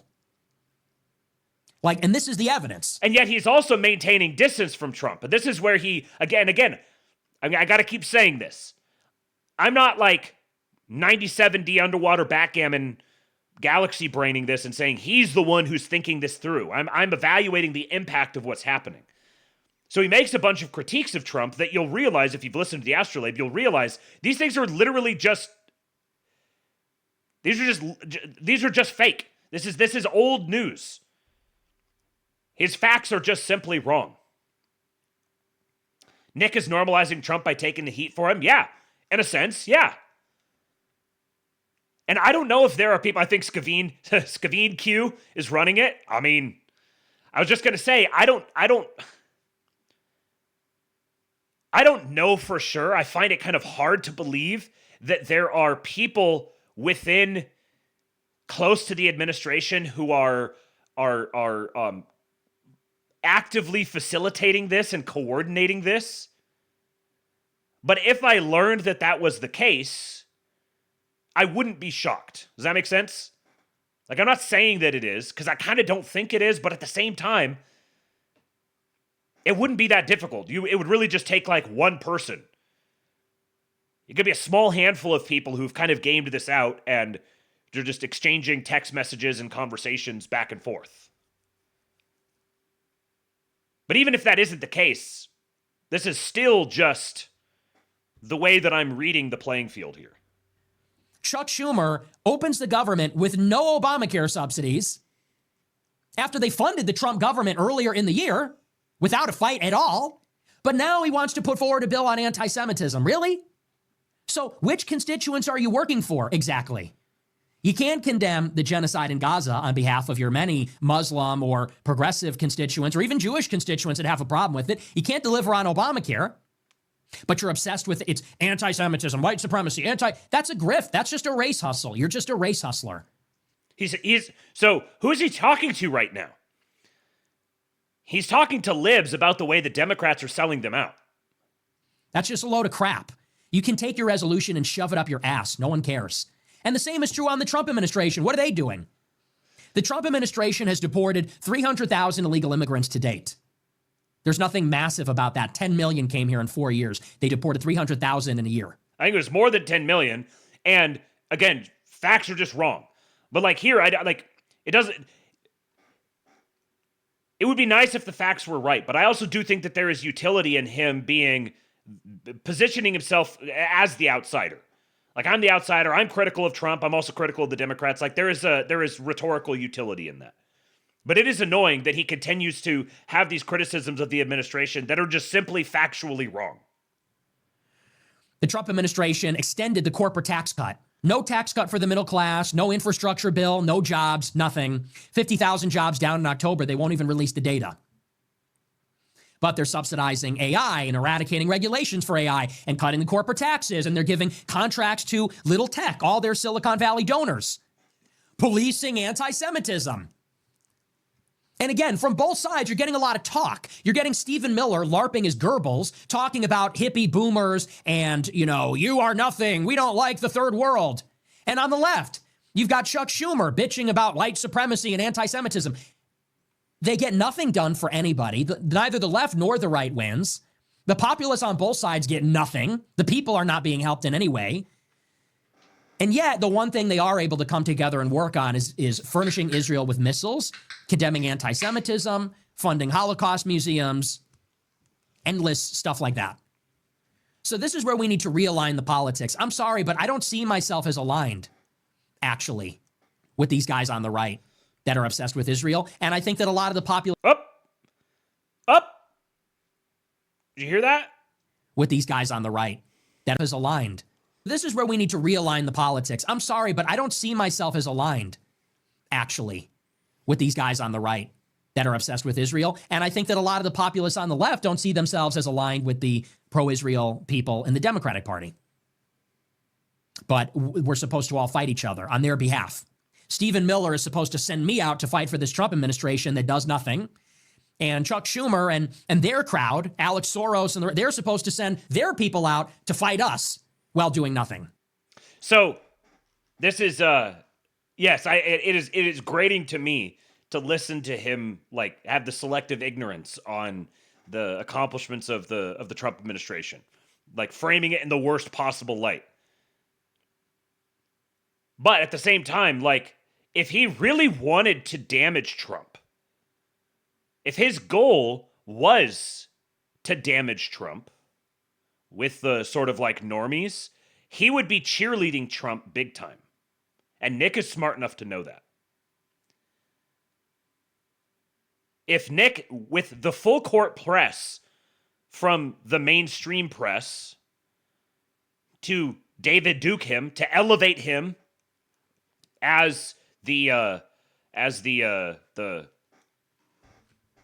evil boogeyman to take Trump down, if his goal was actually to take Trump down, then he would be cheerleading Trump big time. Yeah, that's right. He's my guy. Trump's going to bring about the final solution. He's more than clever enough to know that. So he's either just too honest, or he's intentionally going out of his way to continue to maintain his audience of disenfranchised Trump cynics, while also kind of running this operation to Mr. Sue, to unite the left and right who feel disenfranchised. And you recall several episodes ago, I played the clip of him where, he's been very anti-JD Vance, and then he said, it was the one where he just like really laid down the gauntlet toward the GOP. And in it, he said something to the effect of like as of right now, I'm not voting for JD Vance, but then he was basically like, I can't remember what he said, but it was essentially like, JD Vance, you're going to have to earn my vote, kind of. So he's positioning himself as a complete third option outsider, where he's not aligning himself with either camp. And in doing that, he's actually, you see the administration is going out of their way to not countersignal him. And he's very aggressively countersignaling the administration regularly, while still maintaining affection for Trump when Trump does certain things. And then saying, JD Vance, you're going to have to earn my vote. Like, you kind of see what angle is going on here. And then he kind of elaborates on this idea of creating this left-right populist coalition. And I'll say on like actual policy terms, this is absurd and this will never happen. But rhetorically, this is interesting. It's time to pound our fist on the table and say, it's our way or the highway. You've enjoyed the power and privileges for long enough. Where's ours? Where's our end of the bargain? So I love it. It's time to undermine the GOP. I said it in 2020. The GOP must be destroyed. Has to be utter. And yeah, they're going to say, he's a Democrat. He wants the GOP to be destroyed. The GOP serves the interests. The GOP, as presently constructed, serves the interests, the special interests, the donors. Everybody knows that. It serves Silicon Valley and little tech. Palantir, Tesla, SpaceX, Anduril, Oracle. It serves Wall Street. That's why Ken Griffin gave them millions of dollars. It serves Miriam Adelson and the Israel lobby. This is who they work for. This is who selects the cabinet. This is who makes the policy. That's why they cut the corporate tax rate and they did nothing else. That's why they're shielding illegal immigrants from deportation as long as they're working on farms or on construction sites or in hospitality. That's why they're still providing for H-1B visas. That's why they're still providing for Chinese students. That's why they back down on the tariffs. That's why they back down on everything. So this is the blueprint. This is how we take over.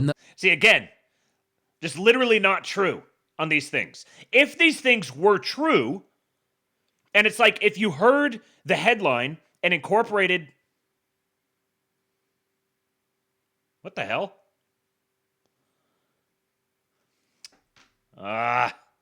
Hold on.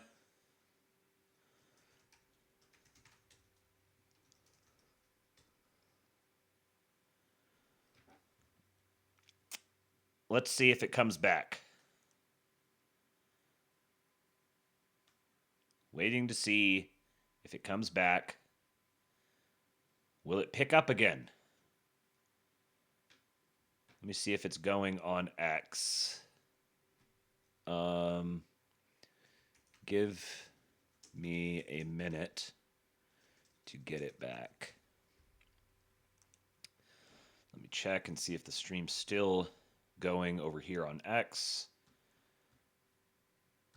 And give, okay, me. Yep, it is going still on X. Welcome to the Gulag. So, if you survive, you earn your freedom. We're back?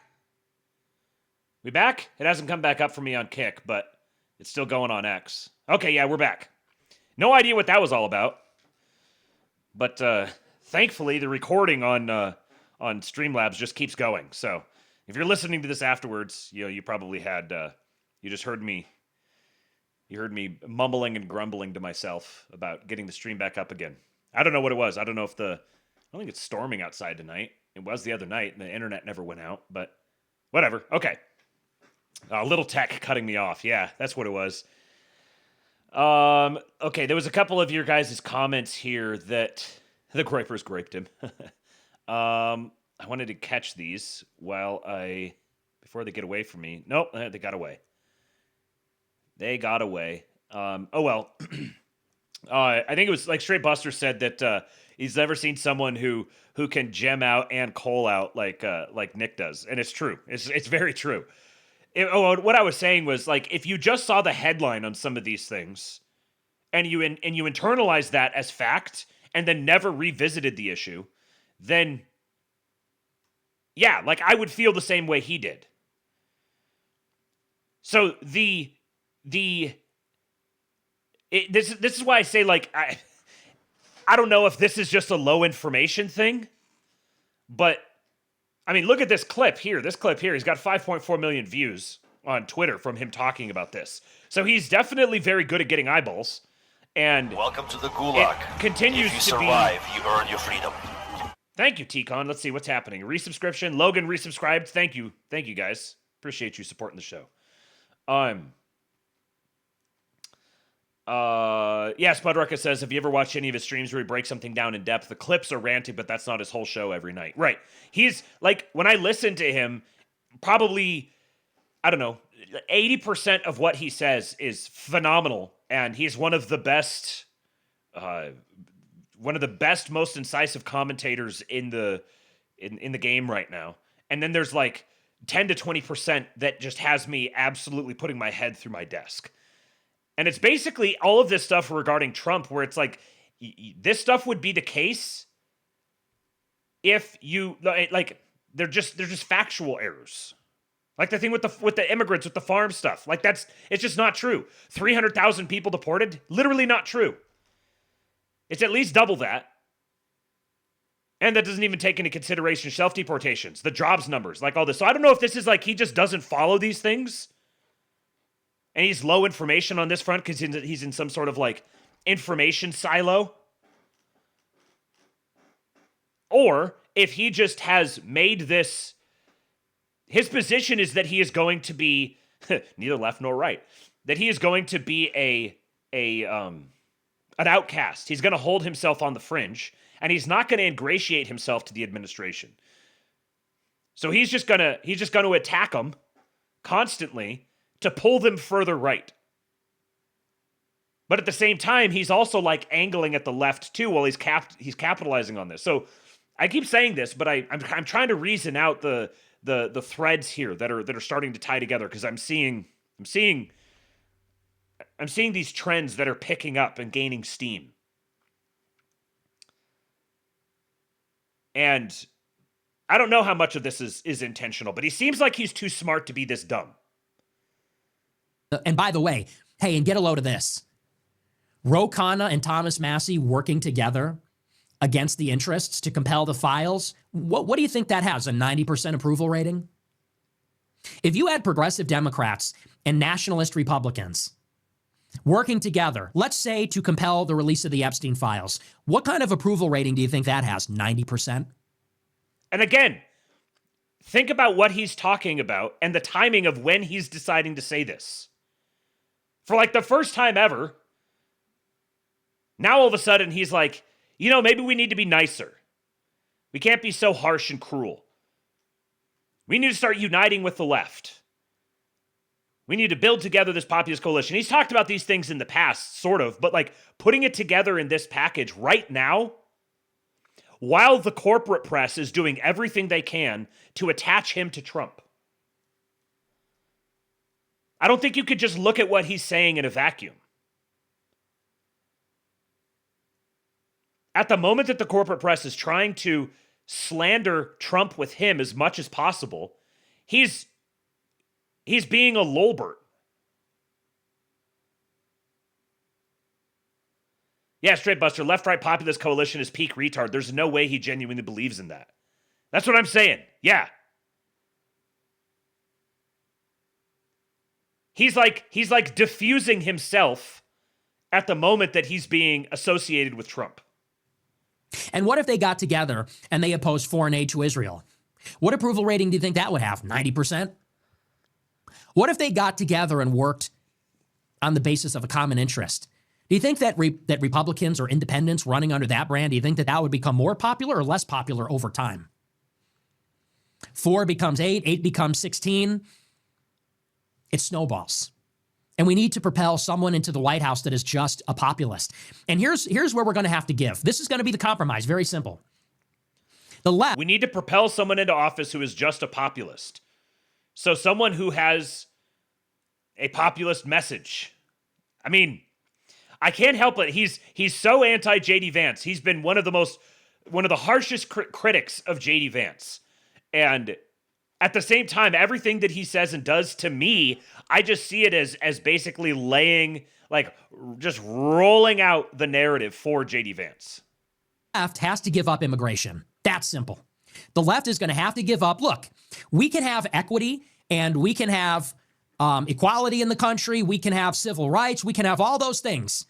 But we have to close the damn borders. We have to close it. Too many illegal immigrants. Too many legal immigrants. That has to be the compromise. The left has to give on immigration, and the right has to give on the free market. If the right can come down on healthcare and on a social safety net and maybe on some subsidies for education, and if the left can come down on the anti-white open border stuff and they can agree that we have a country, that party will win 90% of the vote and rule for a century. That's the compromise. That's the populist compromise. Interesting. So, the right needs to abandon free trade. Isn't that interesting? When he says we need to compromise on something, the left needs to compromise on immigration. The right needs to give up the free market. Very interesting. So you're talking like some sort of socialism, except it's national? Why is it that for the left, it's like they don't even care about anything else. It just has to be open borders. And on the right, it's like they don't care about anything else as long as it's foreign aid to Israel and war in the Middle East and war with Russia. That's the kind of program that we need. And that's what they're terrified of. They're terrified that the left and the right are going to come together on the basis of stop supporting Israel, on the basis of close the borders, on the basis of restricting money in politics and the influence of the oligarchs. That's what they're terrified of. Very interesting. Very centralist. Yes. Socialism within one country. Stalin maxing. Yeah. Nazbol gang. Isn't that interesting? He's making the case. He's making the case for National Socialism to a left-wing Zoomer-inclined crowd. If you survive, you earn your freedom. Andrew Starr, what's up, man? Good to see you. Haven't seen you in a while. Hope things are going well. Thank you for renewing your subscription. Where's my frickin' mouse? What is happening here? Okay, there it is. Gotta get my windows realigned here. Okay. So here's this article from Peter Thiel. Sean Fisher at the Free Press spoke with Peter Thiel about socialism, MAMDANI, a broken generational compact, and revolution. Peter Thiel says capitalism isn't working for young people. In a now viral 2020 email, the Silicon Valley billionaire predicted the rise of socialism. Today, he tells the Free Press how he knew. 5 years ago, young people's interest in socialism was often written off as stemming from entitlement or from a lack of knowledge as to what socialism really was. The rise of politicians like Congresswoman Alexandria Ocasio-Cortez and millennial support for candidates like Senator Bernie Sanders was largely shrugged off, but not by Peter Thiel. Thiel, the billionaire venture capitalist behind PayPal and Palantir, is many things. A center of gravity in Silicon Valley, a boogeyman of the left, a vanguard of the counter-elite. If you survive, you earn your freedom. Tojin resubscribed as well. Man, everyone's resubscribing today. Thank you, guys. I appreciate you. Appreciate the support. And an early backer of Vice President J.D. Vance. He's also someone who sees around bends.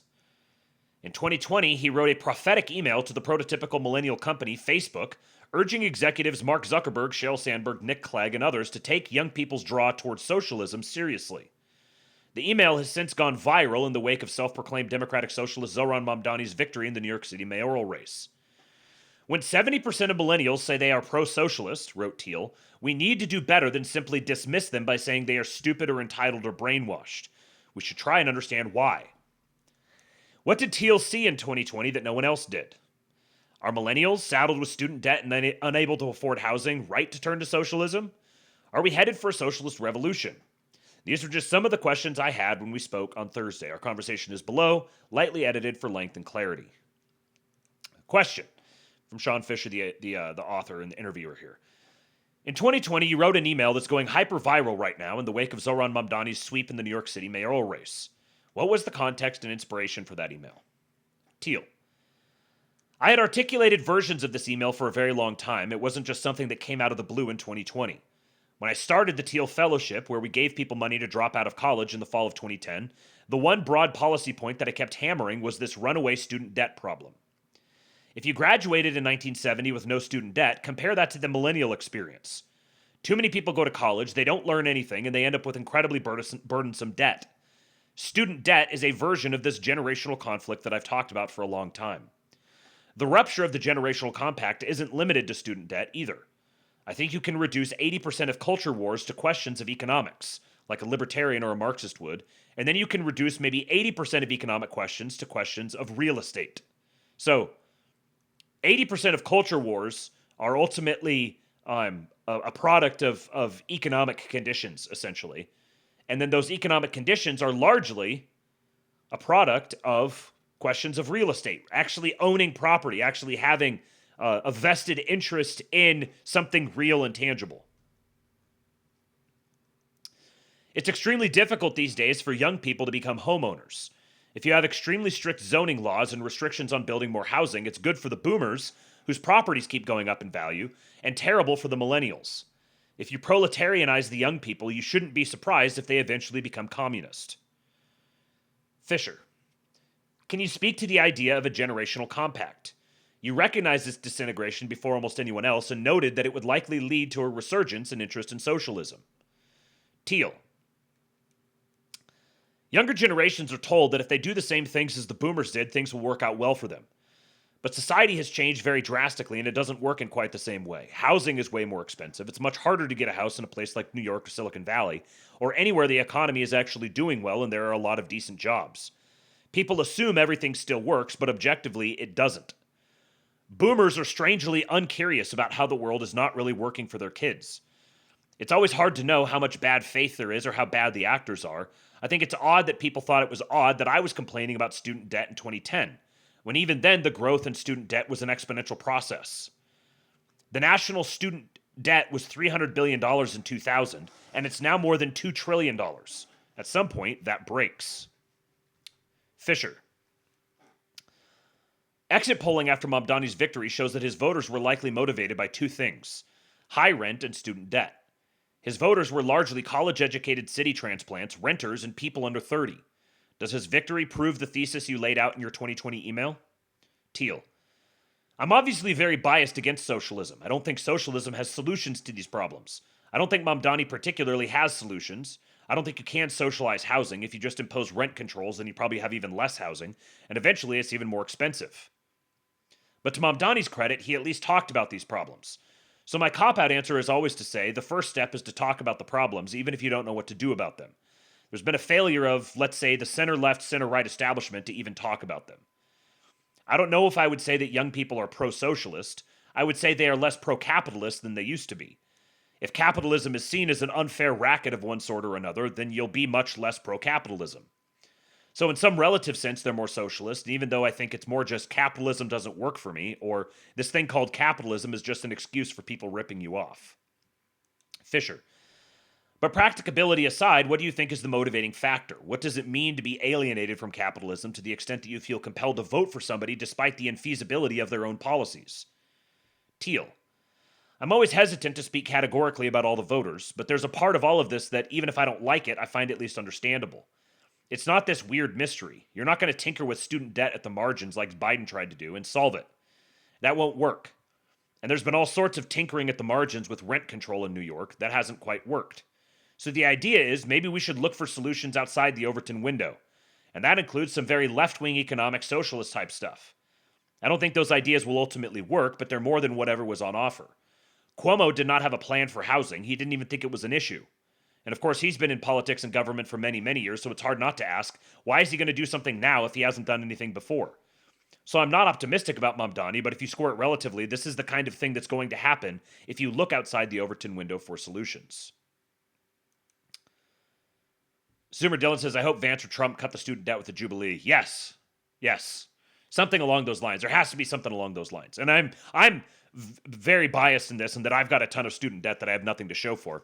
But I think there definitely has to be something along those lines. And it's just hanging out there as just really easy low-hanging fruit. But it's not easy.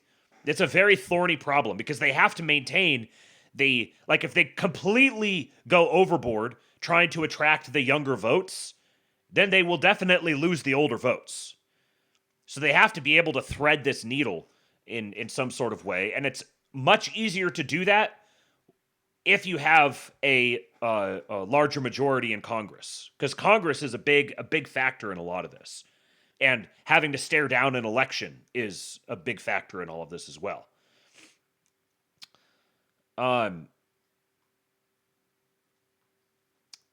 The Jukebox Wizard says, I know I'm probably a little too autistic on race, but what good is catering to the left on the issue for Gibbs when the left doesn't want to give the Gibbs to white people? Well, see, part of this is it's really easy, I think, especially in our circles, to really over-index on a particular category of people, and like the extremely online world. And I remember I gave you guys the numbers yesterday of 50 million people. If you want to deport 50 million people, thinking about the magnitude of that problem, thinking about how many people 50 million people is. You think about 350 million people or whatever in the country, and there's something like 60 to 70 million millennials and 60 to 70 million Zoomers. And a huge, massive majority of them are not politically engaged. They don't have really strong feelings on all of these things. They just sort of have their baked in sentiments that are just kind of derived from the ether. But a lot of them, I go on Facebook occasionally and I look at all of my friends that are totally in a completely different world. And someone like MAMDANI is very popular among them. A bunch of white millennials. White Christian millennials. And this has been a phenomenon that has existed. The Bernie bro phenomenon has been around for a long time. And Bernie was originally the big working class, he was anti-immigration because it undermined the working class. That sort of message resonated big time with a ton of my peers. So the immigration thing is a problem, obviously. But there's a lot of people who that's not even on their radar. Just kind of your ordinary, generic lib. They might not even consider themselves liberals. But these are the sort of people that might see someone, they might become politically engaged because they see someone that's just so far outside the Overton window, like MAMDANI. outside their Overton window.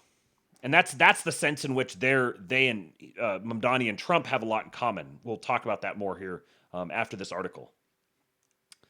So a lot of people are, well, here we go. A lot of people are drawing comparisons between President Donald Trump and Mamdani. Both led vibes-based campaigns, were joined by unlikely allies, and promoted policies centered on grievance. They are both hyper-charismatic.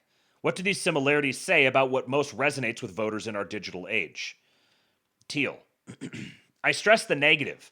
It's how fake the other people are.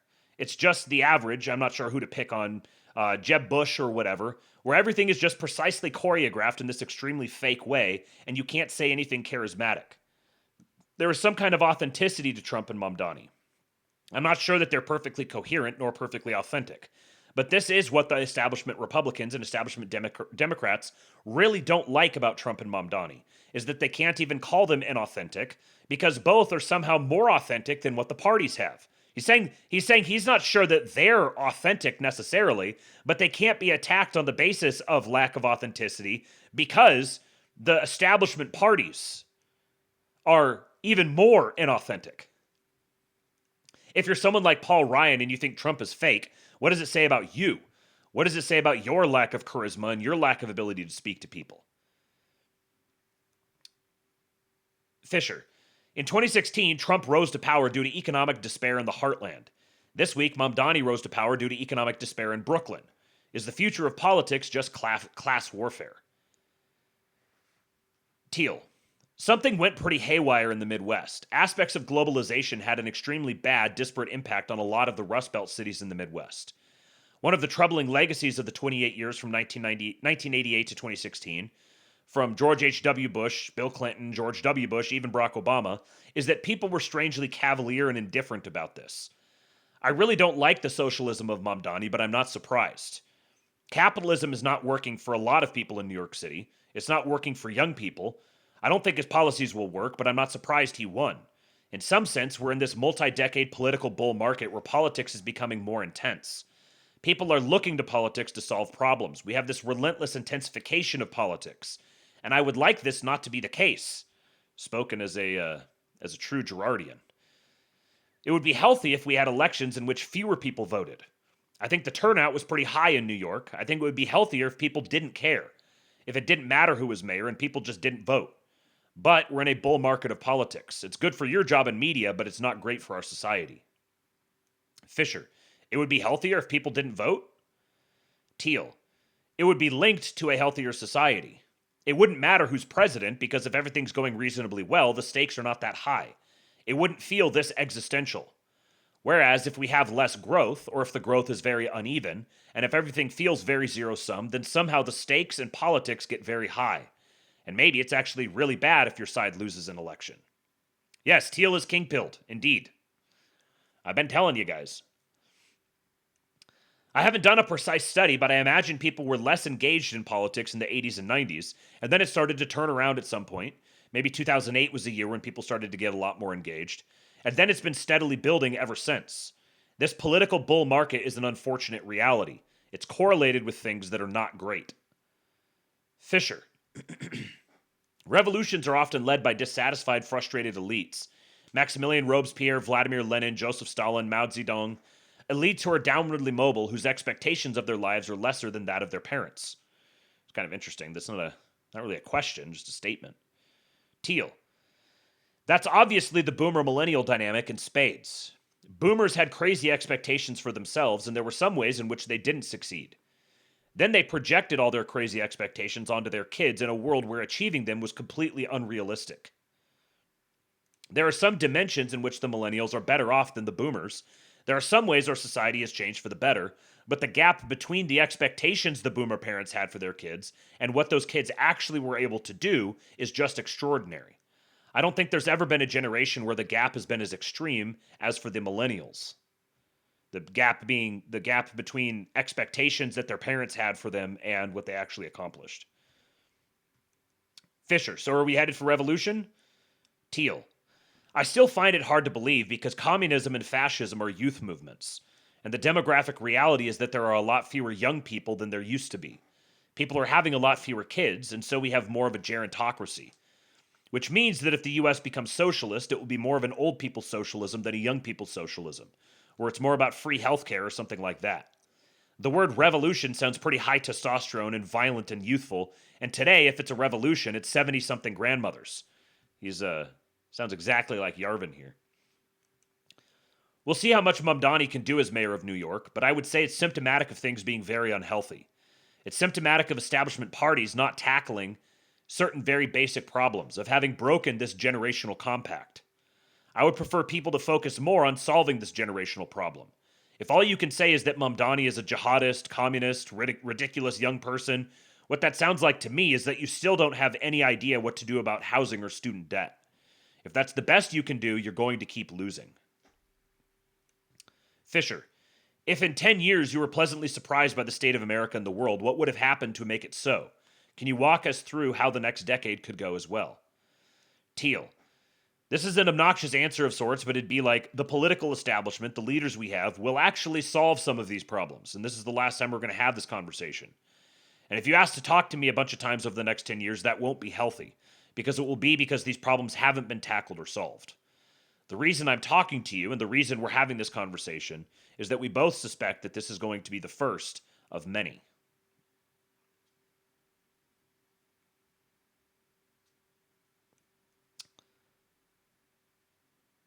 So, some clips of Trump's meeting with MAMDANI. Very interesting. Here's the first one. New York. Are you concerned about Jewish New Yorkers feeling welcome and safe in the city? And President Trump, you've threatened to cut off federal funding to New York City. What policies would prompt you to do that? Would that be city-run grocery stores? Would it be something else? Well, I think if we didn't get along, whether it's cut off or just make it a little bit difficult or not give as much, we want to see, I use the term, we don't want good money going after bad. And we don't want that to happen. Look at the dynamic here. The king at his desk with Mr. Penis and with Mr. Penis Shame over here, cock shame, standing here like a waiter next to him, waiting for instructions. I don't think that's going to happen. I did say that, subject to what policies are being said.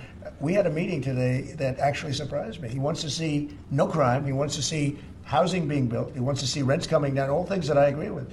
Now, we may disagree how we get there. The rent coming down, I think one of the things I really gleaned very much today, he'd like to see him come down, ideally, by building a lot of additional housing. Yeah. That's the ultimate way. He agrees with that, and so do I. But if I read the newspapers and the stories, I don't hear that.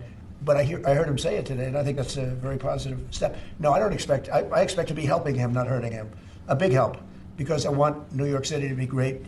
Look, I love New York City. It's where I come from. I spent a lot of years there. Now I'm right here. We took a big setback with the mayor that we had, Dave de Blasio. I thought it was a tremendous setback for the city. I think this mayor can do some things that are going to be really great. Yeah, Slutty Milk says, hey, didn't Nick Fuentes want a left-right populist coalition? Yes, isn't that interesting? Isn't that interesting indeed?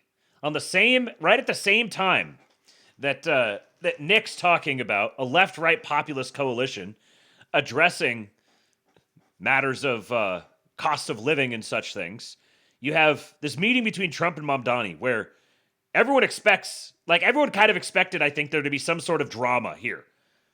Some sort of big smackdown or something, that they were going to butt heads.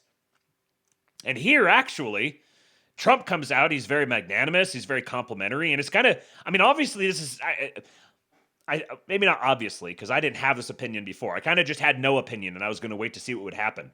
But you think about this. If MAMDANI, he's this big, populist, there's lots of energy. Of everybody on the left right now, he's easily got the most energy. Of anybody who has energy rally behind them, it's easily him. And if Trump comes in and is really hostile and obstructive to him, then if he fails, then it can be he failed because of Trump. But if Trump is just no, we're going to work together, I'm going to cooperate with you, then if he fails, then it's not because he's not failing because of Trump. Trump was very supportive. He failed for whatever other reasons. And I told you guys, I played you that clip from Jamie Dimon that everyone was, Jamie Dimon supports communism. Jamie Dimon's like, no, if he does get elected, I don't like the sound of the stuff he's talking about, but if he does get elected, then we're happy to help. Here's Trump. Yeah, I'm very happy to help him. He's being neutered. He's being brought into the fold. Yes, that's great. You have all these great ideas about how you want to tackle matters of affordability. Yes, I'm very happy to help you on these policy issues. Right? You want to tackle the cost of housing by building lots more houses, don't you? Yeah, you do. Yeah, and crime? Yeah, you want your streets to be safe? So you're going to cooperate with me on deportations and cracking down on violent crime in the streets, and we'll work together to build housing? Yep. That's exactly what we're going to do. Listen here. Mr. President, you've threatened to send federal troops to New York City. You both have differences when it comes to ICE agents in New York City. Mr. MAMDANI, you've called ICE a rogue government entity. I wonder how you reconcile your differences on both of those issues. Well, I think we're going to work them out, and I think that if we have known murderers and known drug dealers and some very bad people, we want to get them out. And the mayor wants to have peace. We discussed this at great length, actually, maybe more than anything else. He wants to have a safe New York. Ultimately, a safe New York is going to be a great New York. If it's not safe, no matter how well we do with pricing and with anything else, we can talk about anything you want. If you don't have safe streets, it's not going to be a success. So we're going to work together. We're going to make sure that if there are horrible people there, we want to get them out. I think he wants to get them out maybe more than I do. So we'll work together. We discussed it at great length. Yes, please. He wants to get them out maybe more than I do. Look at that. My president is just the calm, rational moderate. Even MAMDANI wants to get these criminals out more than I do. He's such a master of framing these things up just so naturally. Oh, sure. Oh, I would do that, absolutely. And if the mayor would like to be here for that meeting, because I know he feels very strongly. I think you feel very, very strongly about peace in the Middle East. I think we desperately want it. He passes it off to him with this affirming, you feel very strongly about peace in the Middle East. And that's something that I shared with the president, that when I spoke to New Yorkers who had voted for the president last November on Hillside. You speak when you're given permission to, by the way. Avenue and Fordham Road, I asked them why. I heard again and again two major reasons. One was that they wanted an end to forever wars. They wanted an end to the taxpayer dollars we had funding violations of human rights, and they wanted to address the cost of living crisis. And I appreciated the chance to discuss both of those things. He said a lot of my voters actually voted for him, and I'm okay with that. Think about that. A lot of my voters voted for him, and I'm okay with that. He's absolutely bringing him in. This is diffusing the radical leftist energy. Now, a lot of them are trying to say, "Oh, he totally whipped Trump." Yeah, no. He's very, very complimentary of him. This is master politicking here. You're a billionaire. You've got a different address nowadays than you used to. But you used to call New York City home. Would you feel comfortable living in New York City under a MAMDANI administration? Yeah, I would. I really would. Especially after the meeting. Absolutely. What makes you comfortable? We agree on a lot more than I would have thought. I think I want him to do a great job, and we'll help him do a great job. He may have different views, but in many ways, we were discussing when Bernie Sanders was out of the race, I picked up a lot of his votes, and people had no idea because he was strong on not getting ripped off in trade and lots of the things that I've practiced and been very successful on. Tariffs, a lot of things. Bernie Sanders and I agreed on much more than people thought. And when he was put out of the race, I think quite unfairly, if you want to know the truth, many of the Bernie Sanders voters voted for me. And I felt very comfortable, frankly, in seeing that and saying that. And, it just turned out to be a statistical truth. But no, I feel very comfortable. I would feel very, very comfortable being in New York, and I think much more so after the meeting. Yes, please. Yeah. Here's this left-right populist coalition thing emerging. Yeah, reminiscent of his meeting with big tech. Yep. Each time these people come in, they just kiss the ring. And he's magnanimous. He's gracious. No, we're going to work together. We're not going to have this big hostile like head-banging thing and really stake out our opposite positions and really go at it. No. My little communist, he's got big aspirations. I'm going to help him. I'm going to help out my precious little communist here. Oh, yeah, this clip here. You say you love New York City. Mr. MAMDANI, does New York City love President Trump? New York City loves a future that is affordable. And I can tell you that there were more New Yorkers who voted for President Trump in the most recent presidential election because of that focus on cost of living. And I'm looking forward to working together to deliver on that affordability agenda. I got a lot of votes. One more, go ahead. I got a lot of votes. Yeah, he dodges that question real well. Yeah, the hand slap. Yeah. Yeah, and you know, really what this is it actually suits the Trump administration's agenda, I think, here to have because MAMDANI is a problem to the old guard in the leadership, Jeffries and Schumer in the Senate. Like they didn't want to endorse him. Like they were forced to endorse him. And I think there's a lot of similar interests behind MAMDANI who are also behind them, but MAMDANI represents a changing of the guard in the Democrat leadership.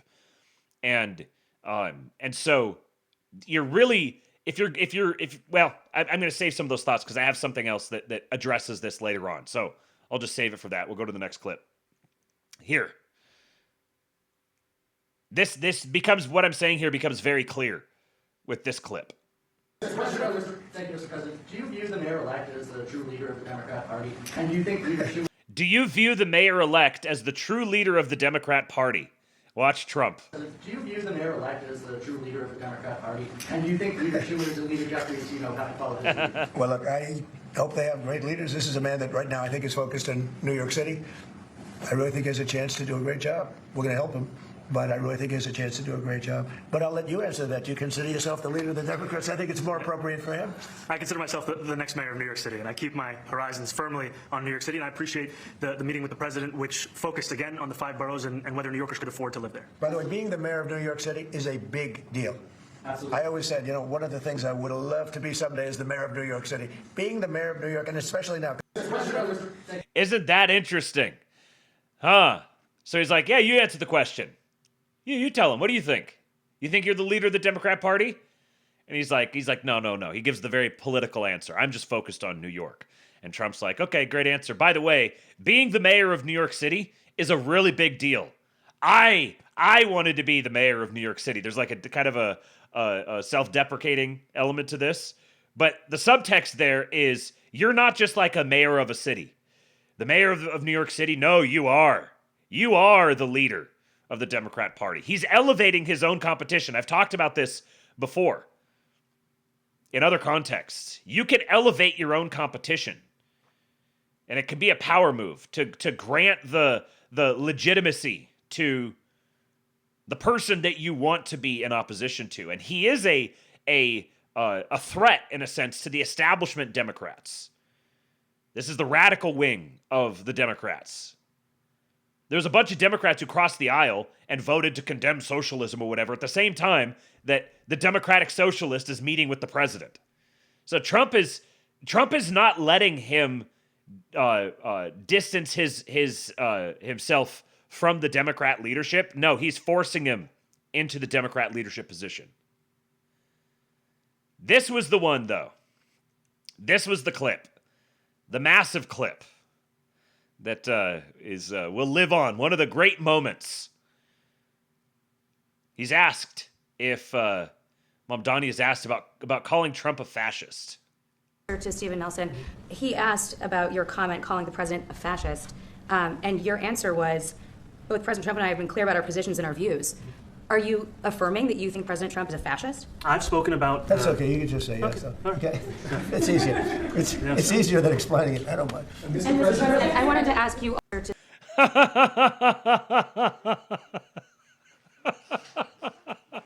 You just say yes.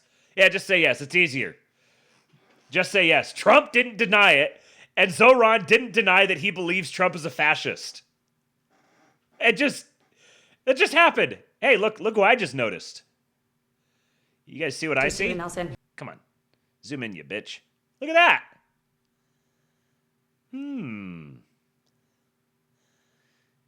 Lurking. Always keeping an eye on things. Mr. Scott Bessett.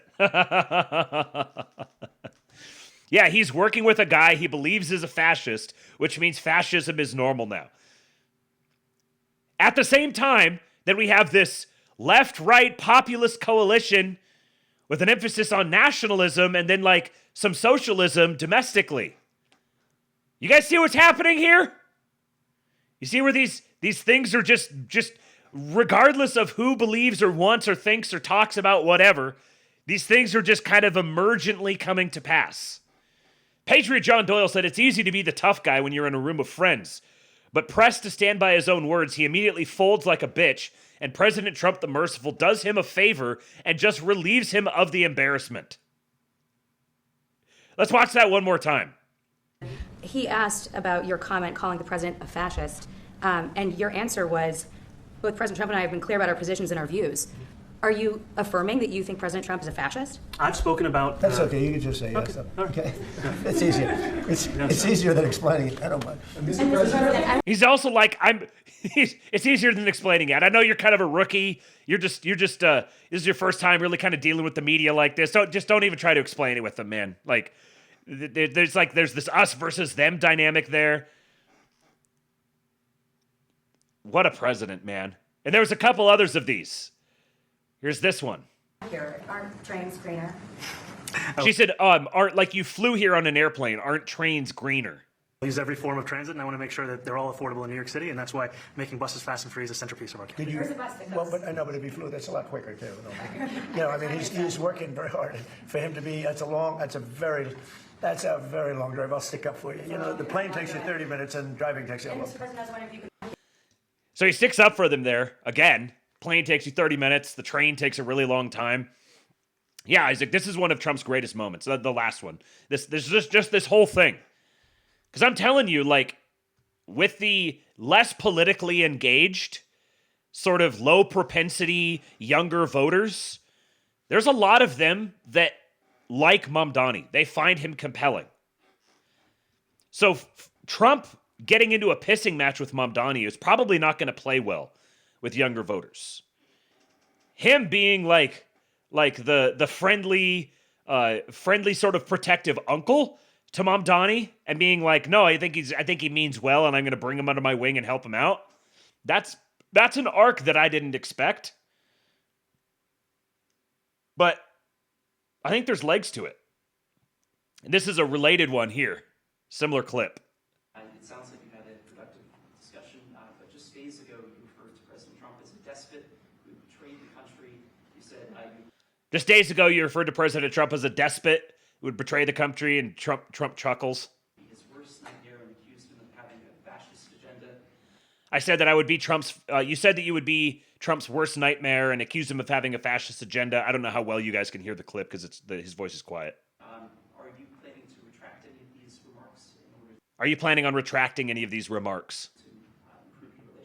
I think both President Trump and I, we are very clear about our positions and our views, and what I really appreciate about the president is that the meeting that we had focused not on places of disagreement, which there are many, and also focused on the shared purpose that we have in serving New Yorkers. And frankly, that is something that could transform the lives of... We focused on our shared purpose.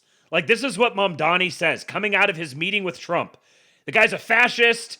I'm going to be his worst nightmare. He goes and meets with him and comes out and says, we have a shared purpose in serving New Yorkers. 8.5 million people who are currently struggling under a cost of living crisis, with 1 in 4 living in poverty. And the meeting came back again and again to what it could look like to lift those New Yorkers out of struggle and start to deliver them a city that they could do more than just struggle to afford it, but actually start to live in it. And I've been called much worse than a despot, so it's not that insulting.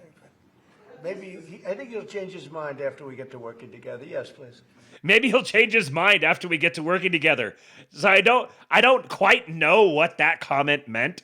Like, if he's saying, like, he still believes I'm a despot, so it's not that insulting to me, and maybe after we work together, he'll believe that I'm not a despot. Or is he saying he doesn't actually think I'm a despot, but maybe he's going to change my mind? Or maybe I'm going to change his mind because I'm actually going to be? I think it's the former, but he just... How is he such an artist with words? It's just incredible. Yeah, Trump turned MAMDANI into Reek. Yeah. No kidding. Let's see. There's a couple more clips here that I had, and I honestly can't remember Actually, one more clip, I think. And then, and I can't remember exactly what this was. And then I've got an article, a brief article about the similarities between Trump and MAMDANI. There will be topics that we disagree on. I think we'll probably come to a conclusion, and ultimately, he'll convince me, or I'll convince him. You know, it's for the good of New York. Ultimately, it's for the good of New York. I don't care about affiliations. Both want socialism within one nation. The specter of right-wing Leninism looms ever larger.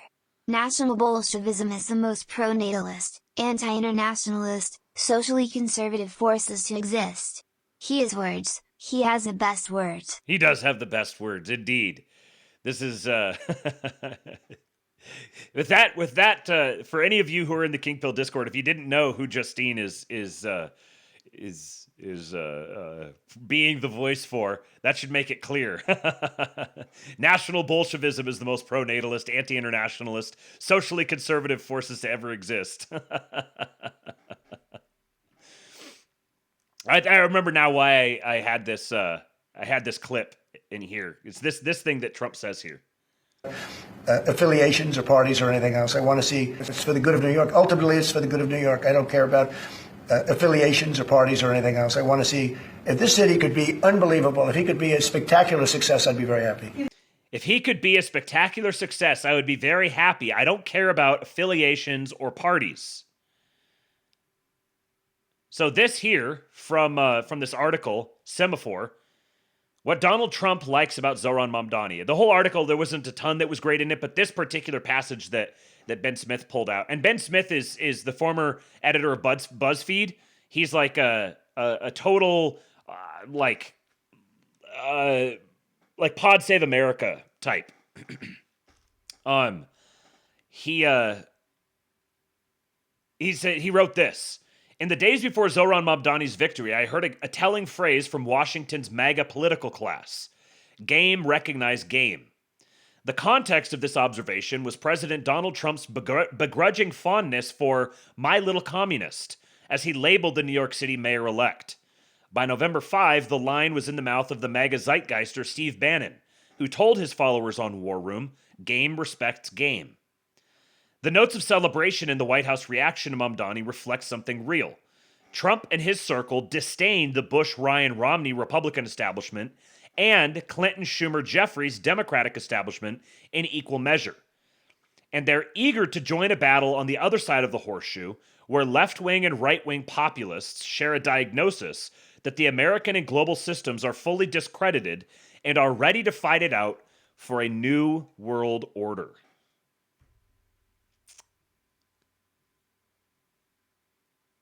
Social nationalism, rising indeed. Now we conquer the affordability crisis. 2026 will be defined by affordability. And you see Nick Fuentes tacking toward a left-right populist coalition at the same time that Donald Trump, the Trump administration, is tacking toward a left-right populist coalition. As the ascendant heir to the throne is a well-known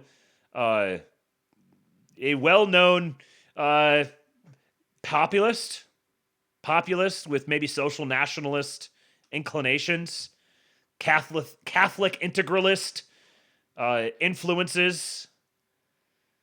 Very, very fascinating developments. This Republican primary is going to be quite revealing, quite transformative. I think the 2026 Republican primary is, the 2028 Republican primary is going to be as transformative to the future of the country as the 2027 as the 2028. Sorry, I'm getting my dates around. 2029 is the inauguration. 2028 and 2016. Trump storming on the scene, the 2016 primaries, and then the knockdown, drag-out fight that's going to happen in the 2028 primaries is going to be quite a thing to see. But that is all I have for you guys tonight. A shorter lab, only 2.5 hours. I might actually, I got a nap this afternoon, and I might actually get to bed at a semi-decent hour, because tomorrow we are going to SATRLABE. It'll be a Sudawave live watch party, and we'll listen to a little bit of the Perry podcast, which is going to be, I cannot wait to do that with you guys. So be on the lookout for that sometime early mid-afternoon tomorrow as we SATRLABE. And yeah, appreciate you guys. Thank you for turning out for another ASTROLABE here. Do me a favor. Leave a 5-star rating and review if you're listening on the podcast version of this. Make sure you're subscribed to the King Pilled Substack. And please do support the show. Thank you to all you guys who sent in tips tonight. We got the streamer salary almost to 50%. We're down to single-digit days left. Another light month, but that's what I get for leaving. I appreciate all of you guys for your contributions. They all matter. Every single one matters. And I'll continue to be back here giving you guys as much entertainment and value and chatter and insight as I can possibly muster. Go join the King Pill Discord, kingpill.com. And I'll catch you guys tomorrow for another episode of the ASTROLABE. For now, I leave you with Hulk. When they took a shot at my hero, and they tried to kill the next president of the United States, enough was enough. And I said,